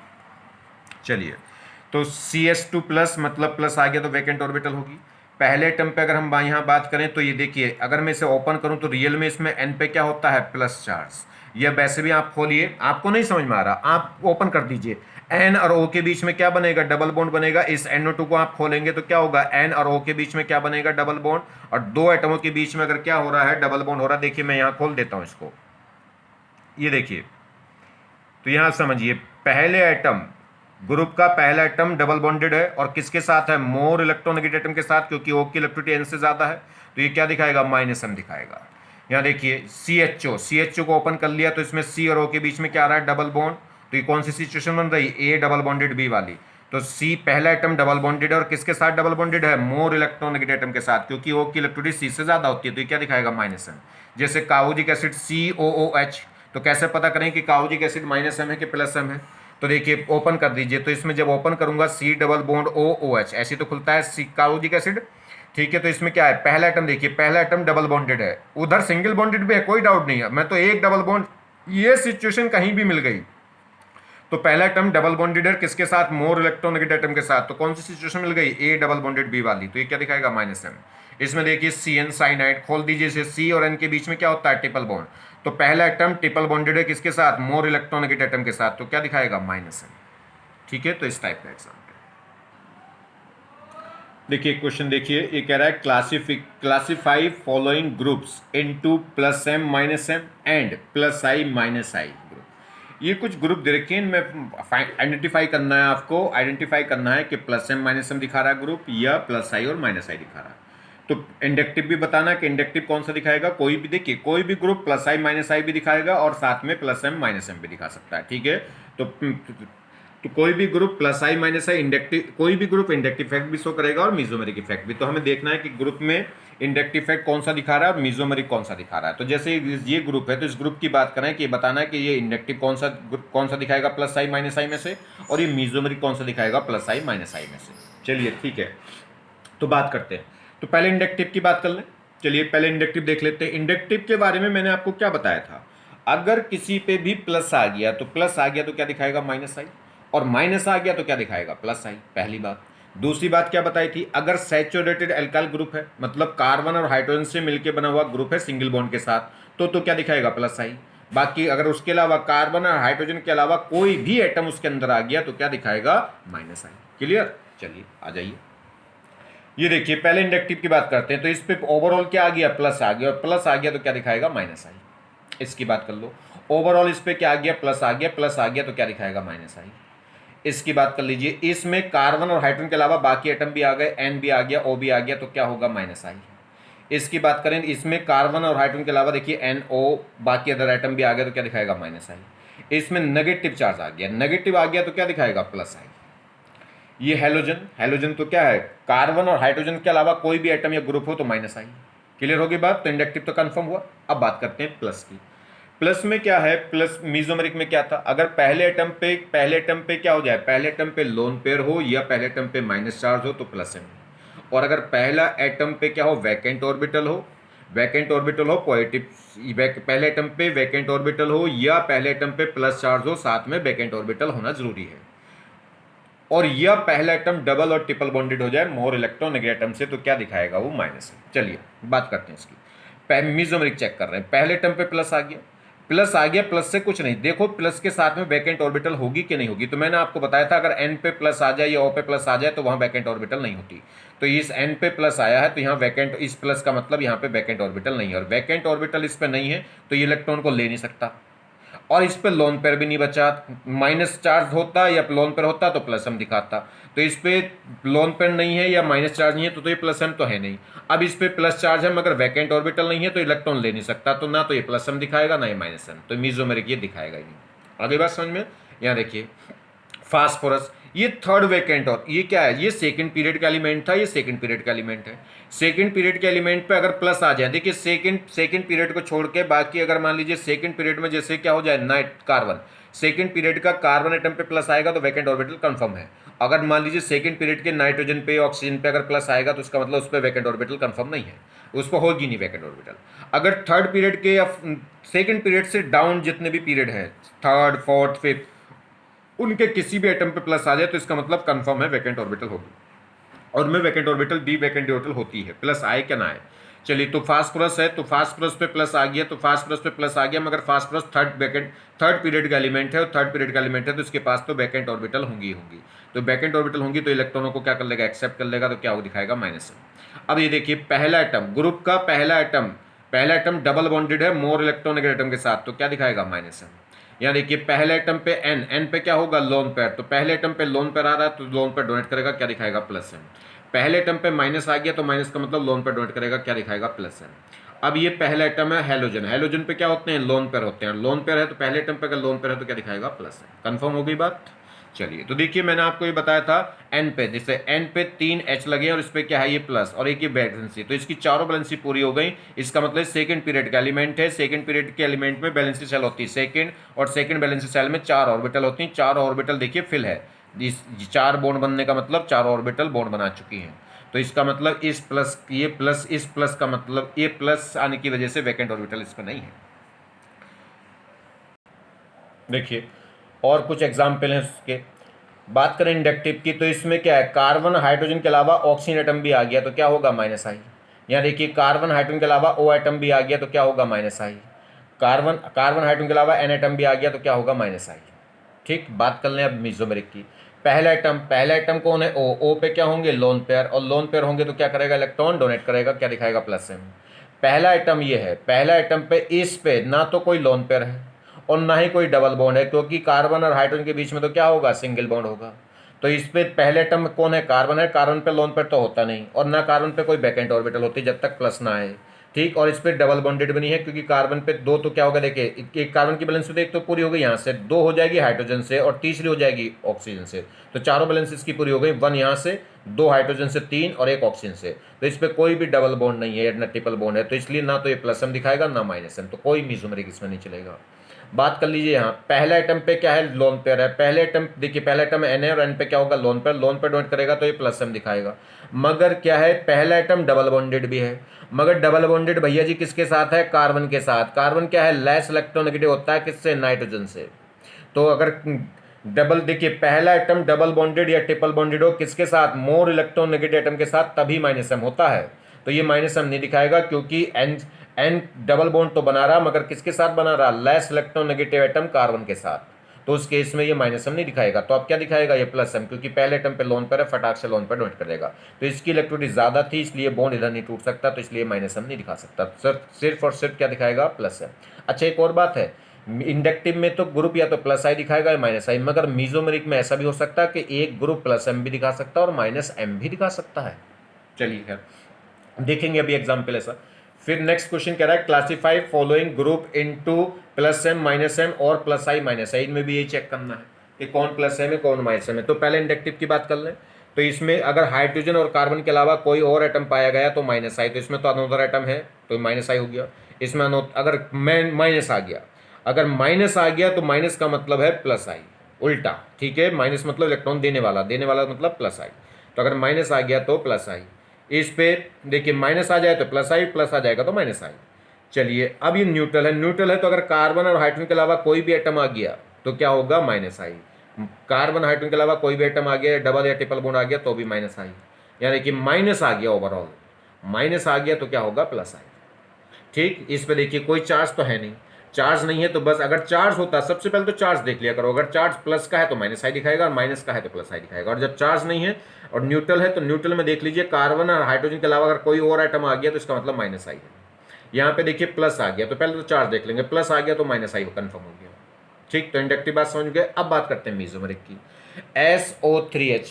तो अगर मीजोमेरिक में क्या होगा, तो देखिए अगर पहले एटम पे लोन पेयर हो या माइनस चार्ज हो तो प्लस एम, और पहले एटम पे प्लस चार्ज वैकेंट ऑर्बिटल हो और या पहले एटम डबल या ट्रिपल बॉन्डेड हो मोर इलेक्ट्रोनेगेटिव एटम के साथ तो माइनस एम। यहाँ देखिए SO3 खोल लो, SO3 को, S पे क्या होगा, डबल बॉन्डेड O और एक OH। तो S डबल बॉन्डेड O है तो यानी कि ये कौन सी सिचुएशन बन गई कि A डबल बॉन्डेड B। तो पहला जो आइटम है वो डबल बॉन्डेड है O के साथ और O की इलेक्ट्रिसिटी ज्यादा होती है सल्फर से, तो क्या दिखाएगा, माइनस एम।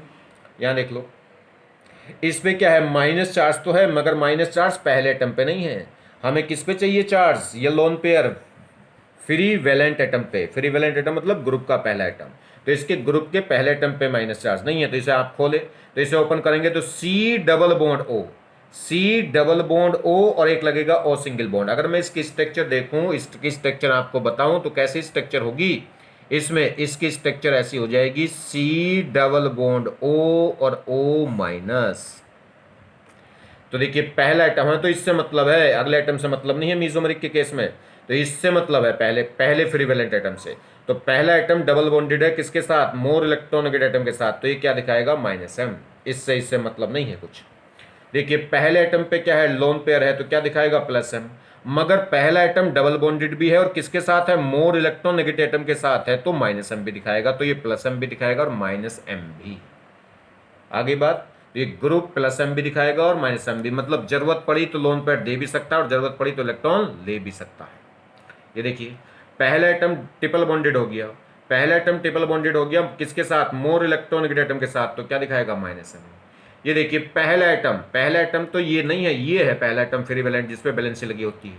तो इस कार्बन पे ना तो कोई लोन पेयर है ना कोई नेगेटिव चार्ज है, तो कोई भी लोन पेयर नहीं है तो प्लस एम नहीं, और इस पे कोई भी वैकेंट ऑर्बिटल नहीं है, या कह सकते हैं ये पहला एटम किसी भी एटम के साथ डबल बॉन्डेड या ट्रिपल बॉन्डेड नहीं है, तो ये ना माइनस एम, तो ना प्लस एम दिखाएगा ना माइनस एम, तो क्या होगा, कोई सा भी मीजोमेरिक इफेक्ट नहीं होगा इसमें। यहाँ देखिए पहला एटम, ये इस एन एटम पे लोन पेयर है मगर ये पहला एटम नहीं है, पहला एटम तो ये है। तो पहला एटम क्या है, डबल बॉन्डेड हो गया किसके साथ, मोर इलेक्ट्रोनेगेटिव एटम के साथ, तो क्या दिखाएगा, माइनस एम। क्लियर होगी बात। यहाँ देखिए पहले एटम क्या है, पहले एटम पे प्लस चार्ज है, प्लस चार्ज है तो माइनस हम दिखा सकता है, मगर साथ में वैकेंट ऑर्बिटल होनी चाहिए, और n प्लस है तो n प्लस पे वैकेंट ऑर्बिटल नहीं होगी। ठीक है, सेकंड पीरियड का कोई भी एलिमेंट है तो अगर उस पर प्लस आ जाए तो वैकेंट ऑर्बिटल नहीं होती, सिर्फ कार्बन को छोड़ के सी प्लस पे वैकेंट ऑर्बिटल होगी। तो इस पे प्लस तो आ गया मगर इस पे वैकेंट ऑर्बिटल नहीं है, और वैकेंट ऑर्बिटल नहीं है तो ये माइनस एम तो नहीं दिखाएगा, माइनस एम तो दिखाएगा नहीं, प्लस एम इसलिए नहीं दिखाएगा क्योंकि प्लस का मतलब क्या है, इस पर लोन पेयर नहीं रहा, एन पे एक लोन पेयर होता है मगर प्लस चार्ज का मतलब लोन पेयर खत्म हो गया। ठीक है, तो ना तो इस पे कोई लोन पेयर, जब इस पे कोई लोन पेयर नहीं रहा पहले एटम पे तो ये प्लस एम नहीं दिखाएगा, और इस पे कोई वैकेंट ऑर्बिटल नहीं है तो माइनस एम भी नहीं दिखाएगा, तो ना प्लस एम ना माइनस एम, तो इसका मतलब ये मेसोमेरिक दिखाएगा ही। अब देखिए, जैसे ये विनाइल सी डबल बॉन्डेड सी, इसे क्या हम बोलते हैं, विनाइल।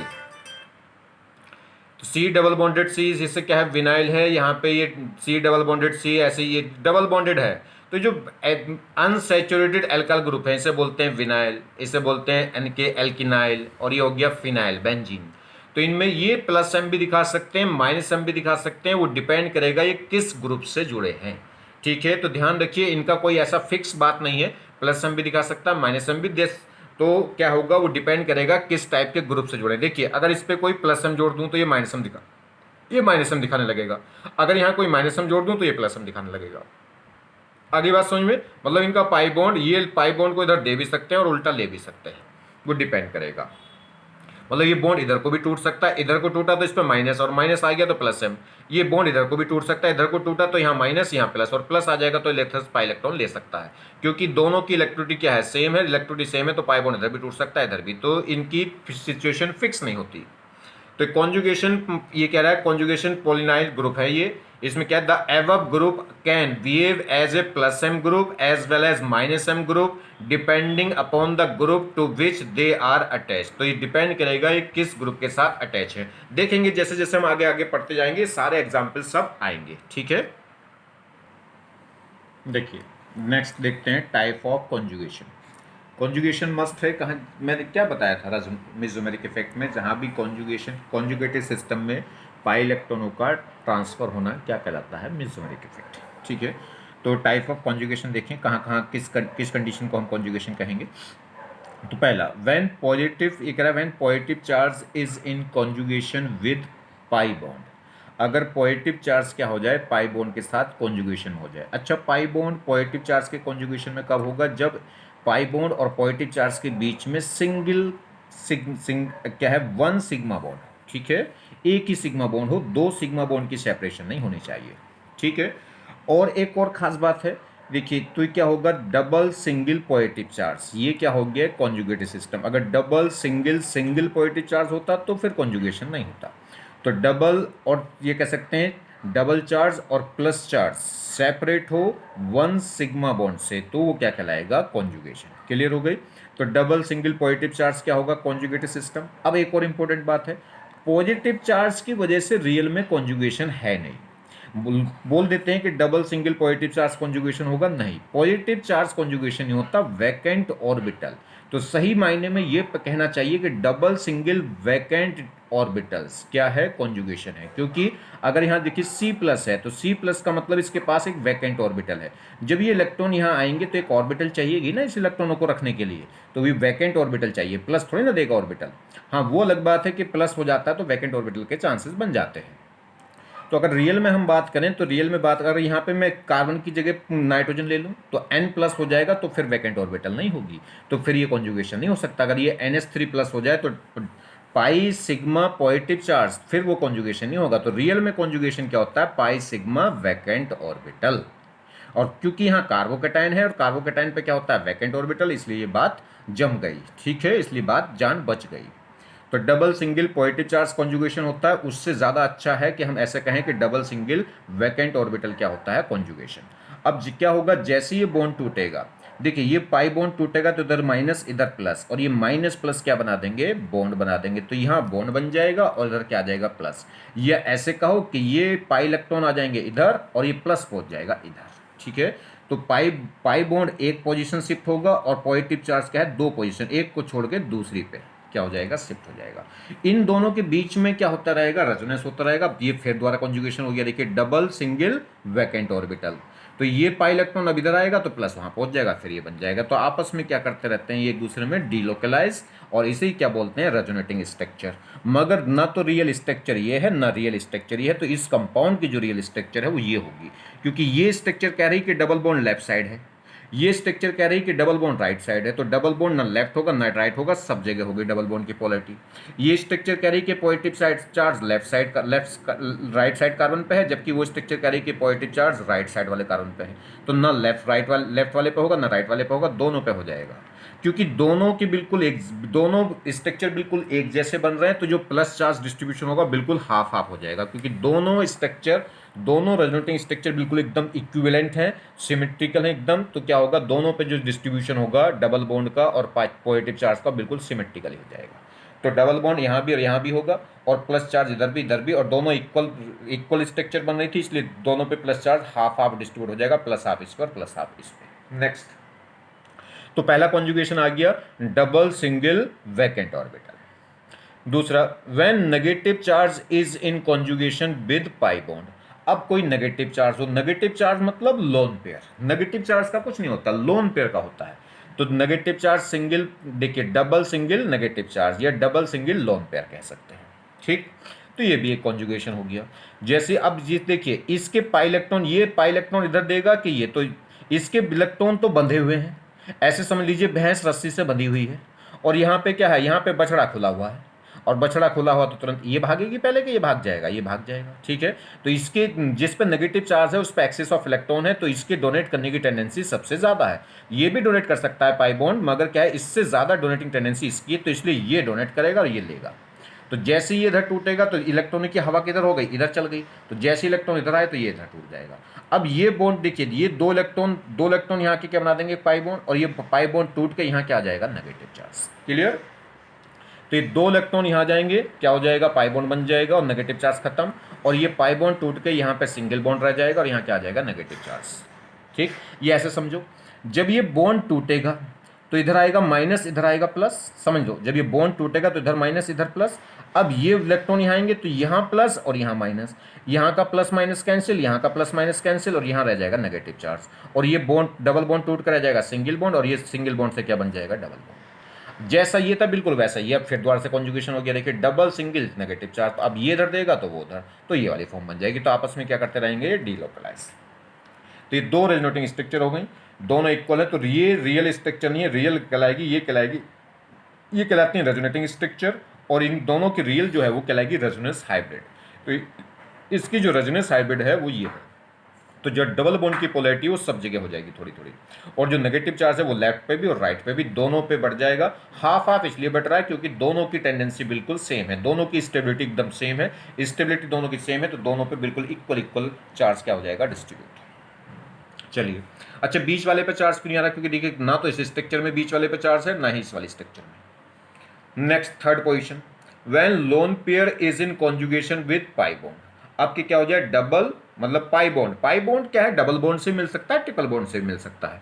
तो देखिए पाई सिग्मा लोन पेयर, तो पाई सिग्मा लोन पेयर, तो पाई बॉन्ड का लोन पेयर का कॉन्जुगेशन, पाई बॉन्ड और लोन पेयर का कॉन्जुगेशन कब होगा, जब सेपरेशन क्या हो, एक सिंगल बॉन्ड की सेपरेशन हो। दो सिंगल बॉन्ड बीच में आ जाएंगे किसके, डबल बॉन्ड के लोन पेयर के, तब कॉन्जुगेशन नहीं होगा। तो डबल सिंगल लोन पेयर। अब इसके इलेक्ट्रॉन देने की टेंडेंसी ज्यादा है कि लोन पेयर की, तो यहाँ पे तो इलेक्ट्रॉन बंधे हुए हैं बॉन्ड से, और यहाँ इलेक्ट्रॉन फ्री है, तो ये खुला बछड़ा है, ठीक है। तो ये फटाक से भागेगा, तो इसकी डोनेटिंग टेंडेंसी क्या होगी, ज्यादा होगी। तो इसकी डोनेटिंग टेंडेंसी ज्यादा होगी, तो ये डोनेट करेगा, ये एक्सेप्ट कर लेगा। तो इसलिए क्या दिखा देगा, प्लस एम, और ये क्या दिखा देगा, माइनस एम। क्लियर होगी बात। इसने इलेक्ट्रॉन डोनेट करे तो ये प्लस एम दिखा देगा यहाँ, और ये देखो ये क्या दिखा गया अभी, ये माइनस एम।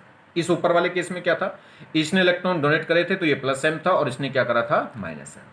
इस ऊपर वाले में अगर हम देखें तो इसने आपके इलेक्ट्रॉन डोनेट करे थे, इसने लिए थे क्योंकि ये बैकेंड ऑर्बिटल थी, तो इसने डोनेट करे तो आपके ये क्या दिखा गया था, प्लस एम, और ये क्या दिखा गया था, माइनस एम। तो देखो सी डबल बॉन्ड सी, इस केस में क्या दिखा रहा है, प्लस एम, इस केस में क्या दिखा गया था, माइनस एम, और इस केस में क्या दिखा गया था, माइनस एम।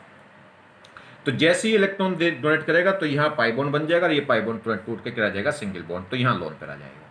ठीक, कैसे देखो, जब ये बॉन्ड टूटेगा तो इधर माइनस इधर प्लस, ये दो इलेक्ट्रॉन आएंगे तो यहाँ माइनस और यहाँ प्लस, ये प्लस रह जाएगा, और ये से प्लस माइनस न्यूट्रल हो जाएगा, और इस पे क्या आ जाएगा, माइनस, तो ये फॉर्म बन जाएगा। अब क्या है, फिर दोबारा से कॉन्जुगेशन आ गया, देखिए charge single, negative charge single, double bond, तो आपका ये फिर इधर जाएगा, फिर इधर जाएगा, फिर ये वाली फॉर्म बन जाएगी। इन दोनों में क्या होता रहता है, डीलोकलाइज।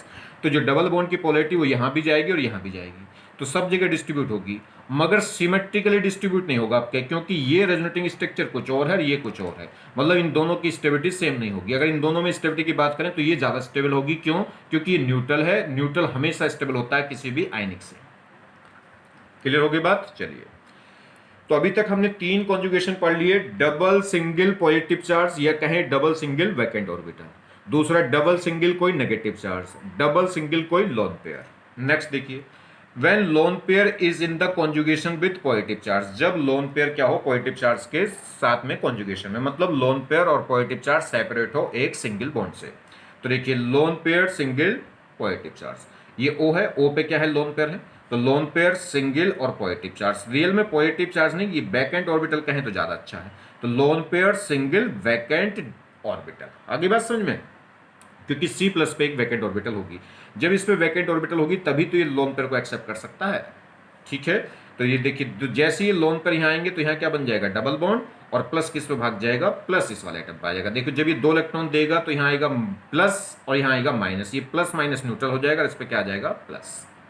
ठीक है, समझ में आ गई बात? तो दो इलेक्ट्रॉन यहाँ आएंगे तो यहाँ बन जाएगा डबल बॉन्ड और इस पे क्या आ जाएगा, प्लस। इस पे प्लस क्यों आएगा, क्योंकि जब ये 2 इलेक्ट्रॉन डोनेट करेगा तो यहाँ आएगा प्लस, यहाँ आएगा माइनस, इसका प्लस माइनस न्यूट्रल होकर 0 हो जाएगा और ये क्या रह जाएगा, प्लस। तो ये ऐसी सेम सिचुएशन हो जाएगी। ठीक है, आपस में फिर ये क्या होगा, देखो ये पाई बॉन्ड अगर इधर टूट जाए, पाई बॉन्ड इधर टूट जाए प्लस की तरफ, तो यहाँ माइनस बन जाएगा, यहाँ प्लस, और ये प्लस माइनस न्यूट्रल होकर क्या आ जाएगा, लोन पर, ये फिर ये सिंगल बॉन्ड रह जाएगा और यहाँ क्या आ जाएगा, प्लस। एक दूसरे में रेजोनेंस करते रहेंगे। तो देखिए, नेक्स्ट नंबर देखिए 5, ये कह रहा है when negative charge is in conjugation with positive charge, जैसे लोन पेयर पॉजिटिव चार्ज के साथ कॉन्जुगेशन में था, ऐसे नेगेटिव चार्ज कह सकते हैं, क्योंकि नेगेटिव चार्ज का मतलब और प्रेजेंस है एक लोन पेयर की। तो लोन पेयर यानी कि negative charge single positive charge, या कह सकते हैं negative charge single vacant orbital. ये लोन पेयर डोनेट करेगा, क्योंकि नेगेटिव का मतलब एक्सेस ऑफ इलेक्ट्रॉन, तो इलेक्ट्रॉन देगा, ये लेगा, तो जिसने दिए वो प्लस और जिसने लिए वो माइनस। ठीक है, चलिए, तो ये जैसे अपने इलेक्ट्रॉन यहाँ देगा तो यहाँ बन जाएगा बॉन्ड, जैसे इलेक्ट्रॉन देगा तो इस पर आएगा प्लस, इस पर आएगा माइनस, तो इसका प्लस माइनस भी कैंसिल, इसका भी कैंसिल, तो ये सिंपल बॉन्ड बन जाएगा। आगे बात समझ में, तो ये भी एक रेजोनेंस हो गया, ये इधर टूटेगा तो ये माइनस, ये प्लस, फिर ये बन जाएगा, तो आपस में क्या करते रहेंगे, delocalise. Next, when pi bond is in conjugation with pi bond, pi bond किसके साथ में कॉन्जुगेशन हो, पाई बॉन्ड के साथ, मतलब पाई बॉन्ड के बीच में एक सिंगल बॉन्ड हो। ठीक है, तो देखिए डबल सिंगल डबल, ये क्या हो गया, कॉन्जुगेशन। मान लीजिए इसने इलेक्ट्रॉन इधर दिए तो ये इलेक्ट्रॉन यहाँ टूट जाएगा, अगर ये इधर देगा तो वो इधर तोड़ देगा। ठीक है, किधर भी टूट सकते हैं, क्योंकि अभी कोई इलेक्ट्रोनेगेटिव डिफरेंस यहाँ सब जगह सेम है। तो जैसे ये बॉन्ड इधर टूटेगा तो वैसे ये टूट जाएगा, जब ये टूटेगा तो इधर बनेगा माइनस, इधर बनेगा प्लस, ये टूटेगा तो इधर माइनस, इधर प्लस, ये माइनस प्लस ये वाले क्या बना देंगे, बॉन्ड, और यहाँ प्लस रह जाएगा और वहाँ क्या हो जाएगा, माइनस।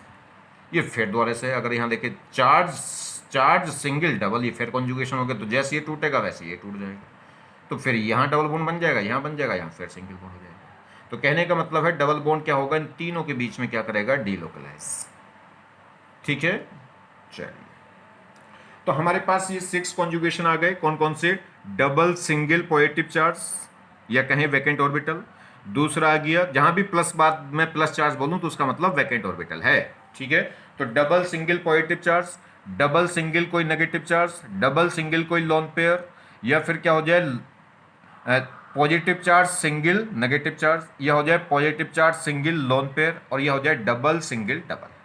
ठीक है, तो देखिए, तो इस मीजोमेरिक और ये प्लस एम और माइनस एम, अगर प्लस एम और माइनस एम सेपरेट हो जाए एक सिग्मा बॉन्ड से तो वो क्या कहलाता है, कॉन्जुगेशन। मतलब डबल बॉन्ड सेपरेट हो जाए किससे, प्लस एम से, किसके साथ, एक सिग्मा बॉन्ड के साथ, तो ये कॉन्जुगेशन हो जाएगा कौन सा, डबल सिंगल पॉजिटिव चार्ज। ये प्लस का मतलब इलेक्ट्रॉन की कमी है तो ये लोन पेयर देगा और वो लेगा, तो ये माइनस एम दिखा देगा, ये plus M. Negative charge separate हो जाए डबल बॉन्ड के साथ किसी एक सिंगल बॉन्ड के साथ, तो कहेंगे negative charge single bond double bond. ये इलेक्ट्रॉन देगा क्योंकि इस पे एक्सेस ऑफ इलेक्ट्रॉन है, ये देगा तो प्लस और ये ले लेगा तो क्या हो जाएगा, minus. Loan pair single double, loan पर इलेक्ट्रॉन देगा तो ये प्लस एम, क्योंकि यहाँ इलेक्ट्रॉन बंधे हुए हैं पाई बॉन्ड से जबकि यहाँ फ्री है, तो ये जल्दी दे देगा। ठीक है, तो ये भी कॉन्जुगेशन हो गया। ऐसे लोन पेयर सिंगल कोई पॉजिटिव चार्ज का हो या वैकेंट ऑर्बिटल, ये इलेक्ट्रॉन देगा और वो लेगा, ठीक है, तो ये प्लस हो जाएगा, ये माइनस हो जाएगा। ऐसी नेगेटिव चार्ज सिंगल बॉन्ड कोई पॉजिटिव चार्ज, लोन पेयर की जगह नेगेटिव चार्ज आ जाए, तो ये इलेक्ट्रॉन देगा वो लेगा, तो ये माइनस ये प्लस, या डबल सिंगल डबल। तो ये 6 कैटेगरी हो गई कॉन्जुगेशन की, आप ध्यान रखेंगे इन्हें। तो देखिए, mobility order of pi electrons will be, तो पाई इलेक्ट्रॉन की मोबिलिटी ऑर्डर सबसे ज्यादा किस में होगी, जिसके पास नेगेटिव चार्ज होगा। नेगेटिव चार्ज का मतलब है गांव में मनादी कराता फिर रहा है कि भाई वहां से वो सामान हम उठा लो खूब एक्स्ट्रा, ठीक है, किसी आदमी पे सामान इतना एक्स्ट्रा है कि गांव में मनादी करानी पड़ रही है कि हमारी प्लेज में से तरबूज जितना चाहो ले आओ भैया, प्लेज उजड़ रही है, ठीक है। तो यहाँ पे क्या है, नेगेटिव चार्ज इलेक्ट्रॉनों को डोनेट करने की सबसे ज़्यादा टेंडेंसी किसकी होगी, जिस नेगेटिवली चार्ज की। उसके बाद किसकी होगी, लोन पेयर की। देखिए, लोन पेयर का मतलब फ्री इलेक्ट्रॉन है, नेगेटिव चार्ज का मतलब भी फ्री इलेक्ट्रॉन है, मगर ये ऑलरेडी खुद देना चाह रहा है, और वो जब देगा जब कोई मांगेगा तो मना नहीं करेगा, दे देगा, ठीक है। ये खुद चाह रहा है कि कोई ले जाए। और अगर उसके बाद कम टेंडेंसी किस पे होगी, electrons in the form of bond pair, अगर पाई बॉन्ड की फॉर्म में, तो इसमें बॉन्ड पेयर की फॉर्म में इलेक्ट्रॉन बंधे होते हैं। तो इसका मतलब क्या है, इस टाइप की कहानी है जैसे कोई आप किसी दोस्त से कहे कि भाई पैसे की सख्त जरूरत है, तो दोस्त कहे कि मेरे पास पैसे तो नहीं, पर तुझे इतनी जरूरत है, तू कहे तो मेरे पास एक भैंस बंध रही है, उस भैंस को बेच दूंगा।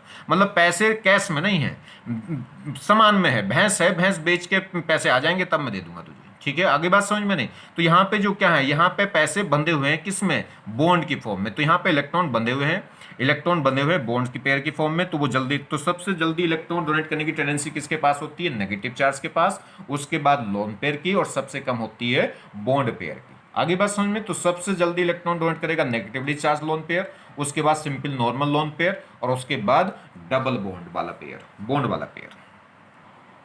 तो कंडीशन फॉर रेजोनेंस, तो रेजोनेंस के लिए कंडीशन क्या रही, plus group and minus group should be in conjugation with each other. तो जहां भी रेजोनेंस कहाँ होगा, रेजोनेंस वहां होगा जहां कॉन्जुगेशन होगा। और कॉन्जुगेशन किसे बोलते हैं, जिसमें प्लस ग्रुप और माइनस ग्रुप क्या हो जाएं, एक दूसरे के साथ कॉन्जुगेट हो जाएं। कॉन्जुगेट मतलब प्लस एम और माइनस एम ग्रुप एक सिग्मा बॉन्ड के थ्रू क्या हो जाए, सेपरेट हो जाए। चलिए, all the atoms involve in the resonance should be in the same plane, और ये कह सकते हैं नियरली सेम प्लेन। ये कह रहा है हर वो एटम जो रेजोनेंस में इन्वॉल्व है वो सेम प्लेन में होगा। देखिए, ए और बी और सी, मान लीजिए 3 एटम जुड़े हैं, ए और बी के बीच का जो बॉन्ड है, पाई बॉन्ड है, वो बी और सी के बीच में ट्रांसफर जब भी हो सकता है जब ए बी सी का प्लेन क्या हो, सेम। अगर ए और बी के बीच में जो पाई बॉन्ड है, अगर वो मान लीजिए किस में है, एक्स वाई प्लेन में है, तो बी और सी भी एक्स वाई प्लेन में ही होने चाहिए। नहीं तो रेजोनेंस क्या होगा, पाई बॉन्ड इधर से उधर को शिफ्ट नहीं हो सकता, और इधर से उधर को शिफ्ट नहीं होगा तो फिर रेजोनेंस होगा ही नहीं। पाई इलेक्ट्रॉन कहाँ बनते हैं, जब भी प्लेन क्या हो, सेम, क्योंकि पाई बॉन्ड बनेगा पी एक्स में या पी बाई में। पी एक्स और पी वाई के बीच में पाई बॉन्ड नहीं बनता। तो अगर ए और बी एक्स और वाई में है तो बी और सी भी क्या होने चाहिए, अगर ए और बी क्या है, एक्स एक्स में पाई बॉन्ड बन रहा है, तो बी और सी में भी एक्स एक्स में ही पाई बॉन्ड बनना चाहिए। तो ध्यान रखिए, जो भी एटम रेजोनेंस में इन्वॉल्व है वो क्या होगा, सेम प्लेन में होगा, ठीक है। नहीं तो पाई इधर का पाई बॉन्ड उधर शिफ्ट नहीं हो सकता अगर प्लेन बदल गया तो। चलिए, तो ये कह रहा है all the atom involve in the resonance should be in the same plane, और ये कह सकते हैं nearly same plane. Nearly same plane क्यों कह रहा है, क्योंकि sp2 हर एक कार्बन क्या होना चाहिए, sp2 मतलब प्लेनर, ट्रायंगुलर प्लेनर। तो sp2 हाइब्रिडेशन होना चाहिए। sp चल सकती है, sp भी लीनियर होती है, मगर sp3 आ गई तो sp3 क्या हो जाएगी, 3 डायमेंशन हो जाएगी, वहां प्लेन बदल जाएगा, और प्लेन बदल जाएगा तो रेजोनेंस इन्वॉल्व नहीं हो सकता। तो रेजोनेंस उन एटमों में चलेगा जिनमें सबकी हाइब्रिडेशन sp2 हो। कहीं कहीं sp चल सकता है मगर sp3 बिल्कुल नहीं चलेगा, ठीक है। तो प्लस एम और माइनस एम एक सिंगल बॉन्ड के थ्रू सेपरेट हो जाए तो इसे बोलते हैं कॉन्जुगेटेड सिस्टम, और यहीं पे क्या होगा, रेजोनेंस होगा। यह कह सकते हैं जैसे प्लस एम और माइनस एम सेपरेट हो मगर ऑल्टरनेट डबल सिंगल बॉन्ड चल रहा हो। मतलब देखिए, plus single double, double single double, double single double, double single double, और फिर माइनस आ जाए, ठीक है। तो ये सब क्या है, क्या कहलाएगा, कॉन्जुगेटिव। तो ये क्या कहलाएंगे, एक दूसरे के कॉन्जुगेशन में कहलाएंगे। तो ये कॉन्जुगेटेड कार्बन चेन हो गई, ठीक है। समझ में आ गई बात नहीं। तो 2 प्लस एम माइनस एम या तो एक सिंगल बॉन्ड के थ्रू जुड़े हों, या 2 प्लस एम माइनस एम क्या है, कॉन्जुगेटिव कार्बन चेन के थ्रू जुड़े हों, तब ये क्या कहलाएगा, रेजोनेंस कहलाएगा। तब ये क्या कहलाएगा, कॉन्जुगेशन इफेक्ट कहलाएगा। कुछ नोट पॉइंट हैं वो ध्यान देखना है। ये कह रहा है, इफ द नेगेटिव चार्ज और your lone pair are involve in the resonance then they are not generally used in the calculation of hybridisation of the atom. बिल्कुल सही बात है। ये कह रहा है कोई भी नेगेटिव चार्ज या कोई भी लोन पेयर अगर रेजोनेंस में इन्वॉल्व हो गया, रेजोनेंस में इन्वॉल्व हो गया तो उसका मतलब उसने क्या बना लिया, पाई बॉन्ड बना लिया। पाई बॉन्ड बना लिया तो पाई बॉन्ड कभी भी हाइब्रिडाइजेशन में इन्वॉल्व नहीं होते। तो ये कह रहा है जो भी लोन पेयर या जो भी नेगेटिव चार्ज क्या होगा, रेजोनेंस में इन्वॉल्व हो जाएगा, मतलब पाई बॉन्ड बना देगा, तो उसे हाइब्रिडाइजेशन कैलकुलेट करते समय काउंट नहीं करेंगे। या ऐसे कहें कि जो भी लोन पेयर या जो भी नेगेटिव चार्ज क्या है रेजोनेंस में इन्वॉल्व हुआ वो हाइब्राइड ऑर्बिटल में नहीं होता, वो नॉर्मल प्योर पी ऑर्बिटल में होगा। आगे बात समझ में, क्योंकि ऐसा लोन पेयर जो पी ऑर्बिटल आपस में क्या कर सकती हैं, पाई बॉन्ड बनाती हैं, हाइब्राइड ऑर्बिटल कभी भी पाई बॉन्ड नहीं बनाती। इसलिए अगर लोन पेयर हाइब्रिडाइजेशन ऑर्बिटल में हुआ तो फिर वो पाई बॉन्ड बना ही नहीं सकता। जब वो पाई बॉन्ड नहीं बना सकता तो वो रेजोनेंस में नहीं जा सकता।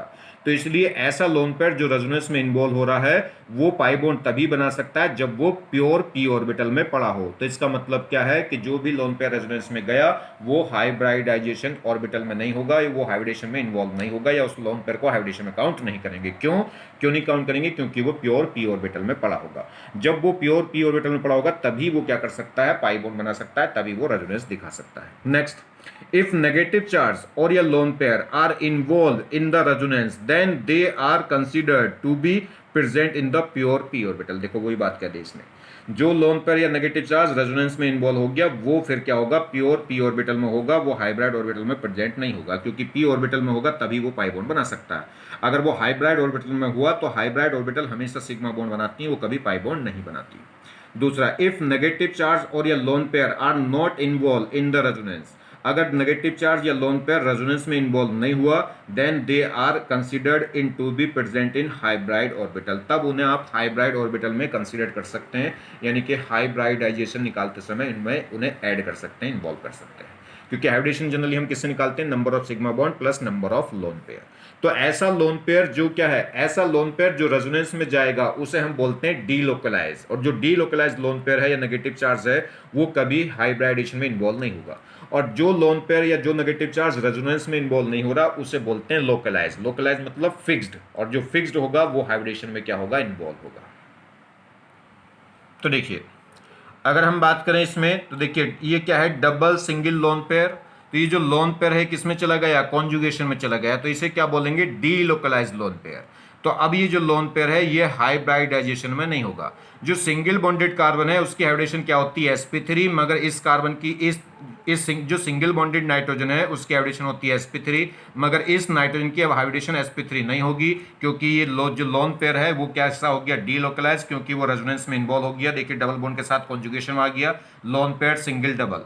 तो ये जो लोन पेयर है ये रेजोनेंस में इन्वॉल्व हो गया, यानी कि ये क्या हो गया, डीलोकलाइज। तो अब ये लोन पेयर हाइब्रिडेशन में काउंट नहीं होगा, और जब ये काउंट नहीं होगा तो n की जो हाइब्रिडेशन sp3 थी वो एक स्टेप अप क्या हो जाएगी, कम। तो sp3 की जगह कितनी रह जाएगी, sp2।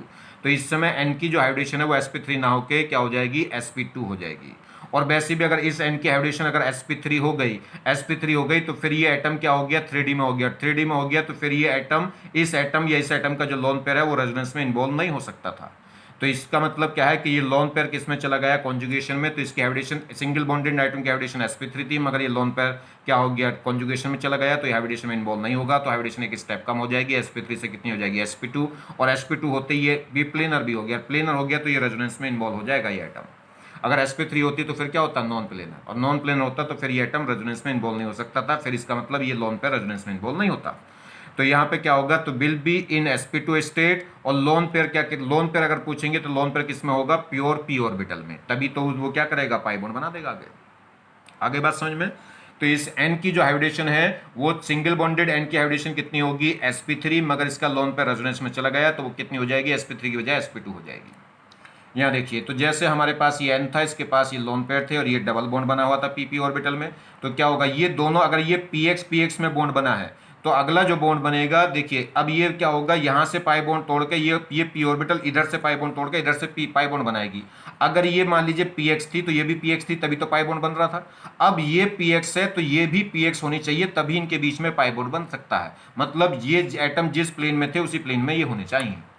तो देखिए, तो यहाँ से अगर ये पाई बॉन्ड तोड़ दूंगा तो पाई बॉन्ड इधर बन जाएगा, तो यहाँ पे बॉन्ड बन जाएगा इधर। अब इधर क्या आ जाएगा, लोन पेयर, क्योंकि ये इधर जाएंगे तो वो इधर जाएंगे, तो 2 इलेक्ट्रॉन यहाँ आ जाएंगे, यहाँ आ जाएगा लोन पेयर और यहाँ क्या बन जाएगा, डबल बॉन्ड। तो ध्यान रखना, जो भी एटम रेजोनेंस में इन्वॉल्व होंगे वो क्या होने चाहिए, प्लेनर होने चाहिए, एक ही प्लेन में होंगे, मतलब उनकी सबकी हाइब्रिडेशन क्या होनी चाहिए, sp2 sp2 sp2। और देखिए है भी यहाँ sp2 sp2, double bonded carbon है तो sp2, डबल बॉन्डेड कार्बन है sp2, सिंगल बॉन्डेड नाइट्रोजन है तो sp3 होनी चाहिए, मगर ये लोन पर कॉन्जुगेशन में गया तो क्या हो जाएगी, sp2, और सब एटम sp2 है तो यहाँ रेजोनेंस इन्वॉल्व हो जाएगा, रेजोनेंस पॉसिबल हो जाएगा। देखिए एग्जाम्पल, ये क्वेश्चन कह रहा है कि हमारे पास ये कह रहा है कि n एटम की हाइब्रिडेशन बताइए। तो देखिए अगर बात करें तो इसका लोन पेयर कॉन्जुगेशन में गया कि नहीं, पहले तो ये चेक करो। देखिए lone pair single single, 2 single continue आ गए तो फिर ये कॉन्जुगेटेड सिस्टम नहीं होगा, ठीक है। तो ऐसे लोन पेयर को क्या बोलेंगे, जो रेजोनेंस में नहीं गया उसे बोल देंगे लोकलाइज। लोकलाइज मतलब फिक्स्ड है ये। यहाँ देखिए लोन पेयर अगर हम बात करें तो लोन पेयर डबल, ये लोन पेयर डबल मतलब बीच में कोई सिंगल बॉन्ड नहीं आया। लोन पेयर और डबल बॉन्ड कॉन्जुगेशन में जब होंगे, जब ये सेपरेट हो सिंगल बॉन्ड के थ्रू। तो यहाँ 2 सिंगल बॉन्ड आ गए थे और यहाँ कोई भी सिंगल बॉन्ड नहीं आ रहा, तो ये भी लोकलाइज था, ये भी लोकलाइज है, मतलब ये लोन पेयर भी रेजोनेंस में नहीं जाएगा। इसकी बात करें तो देखिए लोन पेयर और ये क्या हो गया, पाई बॉन्ड, तो डायरेक्ट पाई बॉन्ड आ गया, बीच में कोई सिंगल बॉन्ड नहीं आया, तो ये भी रेजोनेंस में नहीं जाएगा। तो सिंगल बॉन्डेड जो कार्बन है उसकी हाइब्रिडेशन होती है sp3, और इसका लोन पेयर का हाइब्रिडेशन में नहीं, इसका लोन पेयर कॉन्जुगेशन में नहीं गया तो हाइब्रिडेशन sp3 ही रहेगी। तो इस n के एटम की हाइब्रिडेशन होगी sp3, और लोन पेयर किस में होगा, आपके प्योर p ऑर्बिटल में नहीं होगा, आपके ये sp3 ऑर्बिटल में होगा। तो n एटम, ये कह रहा है n will be in sp3, और लोन पेयर भी किस में होगा, sp3 ऑर्बिटल में होगा। यहाँ पे भी ये डबल बॉन्डेड n है, तो डबल बॉन्डेड n की हाइब्रिडेशन क्या होनी चाहिए, sp2 होनी चाहिए, डबल बॉन्डेड की हाइब्रिडेशन होनी चाहिए sp2, और sp2 ही होगी क्योंकि ये लोन पेयर को रेजोनेंस में नहीं जा रहा है, तो ये लोकलाइज है, तो ये क्या होगा, n will be in sp2 hybridise, और जो लोन पेयर है वो भी किस में होगा, sp2 ऑर्बिटल में होगा। यहाँ पे n क्या हो गया, ट्रिपल बॉन्डेड, ट्रिपल बॉन्डेड की हाइब्रिडेशन होती है sp, और sp का मतलब क्या हो गया, तो देखिए, और ये इसकी हाइब्रिडेशन sp रहेगी क्योंकि जो लोन पेयर है ये कॉन्जुगेशन में नहीं जा रहा, तो ये क्या रहेगा, लोकलाइज, लोकलाइज रहेगा तो हाइब्रिडेशन sp ही रहेगी। तो n क्या होगा, n will be in sp, और लोन पेयर भी किस में होगा, sp ऑर्बिटल में होगा। क्लियर हो गई। जबकि वहां पे क्या था, अगर हम बात करें तो यहाँ पे क्या था, इस n का जो लोन पेयर है वो loan pair single double conjugation में चला गया था, तो सिंगल बॉन्डेड n की हाइब्रिडेशन sp3 होनी चाहिए, मगर यहाँ sp3 नहीं sp2 होगी क्योंकि लोन पेयर रेजोनेंस में चला गया। तो इसलिए n तो क्या होगा, n will be in sp2 state, जबकि लोन पेयर अब किस में होगा, प्योर p ऑर्बिटल में, ना कि sp2 ऑर्बिटल में, क्योंकि जो लोन पेयर रेजोनेंस में चला जाएगा वो हाइब्राइड ऑर्बिटल में नहीं होते, वो प्योर p ऑर्बिटल में होंगे। जब प्योर p ऑर्बिटल होंगे तभी पाई बॉन्ड बना सकते हैं। ठीक है, तो बस अभी आज के लेक्चर में यहीं तक इसको स्टॉप कर देते हैं, और इससे देखिए, तो अब इसमें क्या करते हैं, इस लेक्चर को बस यहीं पे स्टॉप कर देते हैं, इससे आगे हम आगे कंटिन्यू करेंगे नेक्स्ट लेक्चर में। ठीक है, बस आपको ध्यान रखना है, ये आपको चीज़ें समझ में आ रही होंगी, बहुत सिंपल सी हैं, कोई ऐसी कॉम्प्लिकेटेड बात नहीं है। और कोई बात अगर नहीं भी समझ में आ रही तो आप उससे घबराएं ना, क्योंकि अभी जैसे जैसे आगे बढ़ेगी जीओसी, बहुत सारी चीज़ें हैं, बहुत सारी बातें हैं, मतलब ये चीज़ें हर बहुत बार रिपीट होंगी। जब एग्जाम्पल, जब क्वेश्चंस करेंगे तो ये चीज़ें बहुत बार आएंगी, तो इनसे घबराने की ज़रूरत नहीं है। अगर कोई बात समझ में नहीं आ रही तो जैसे एग्जाम्पल आगे जैसे जैसे हम बढ़ते जाएंगे तो हर चीज़ कई कई बार रिपीट होगी, ठीक है, तो वो सब क्लियर होती चली जाएगी। थैंक्स।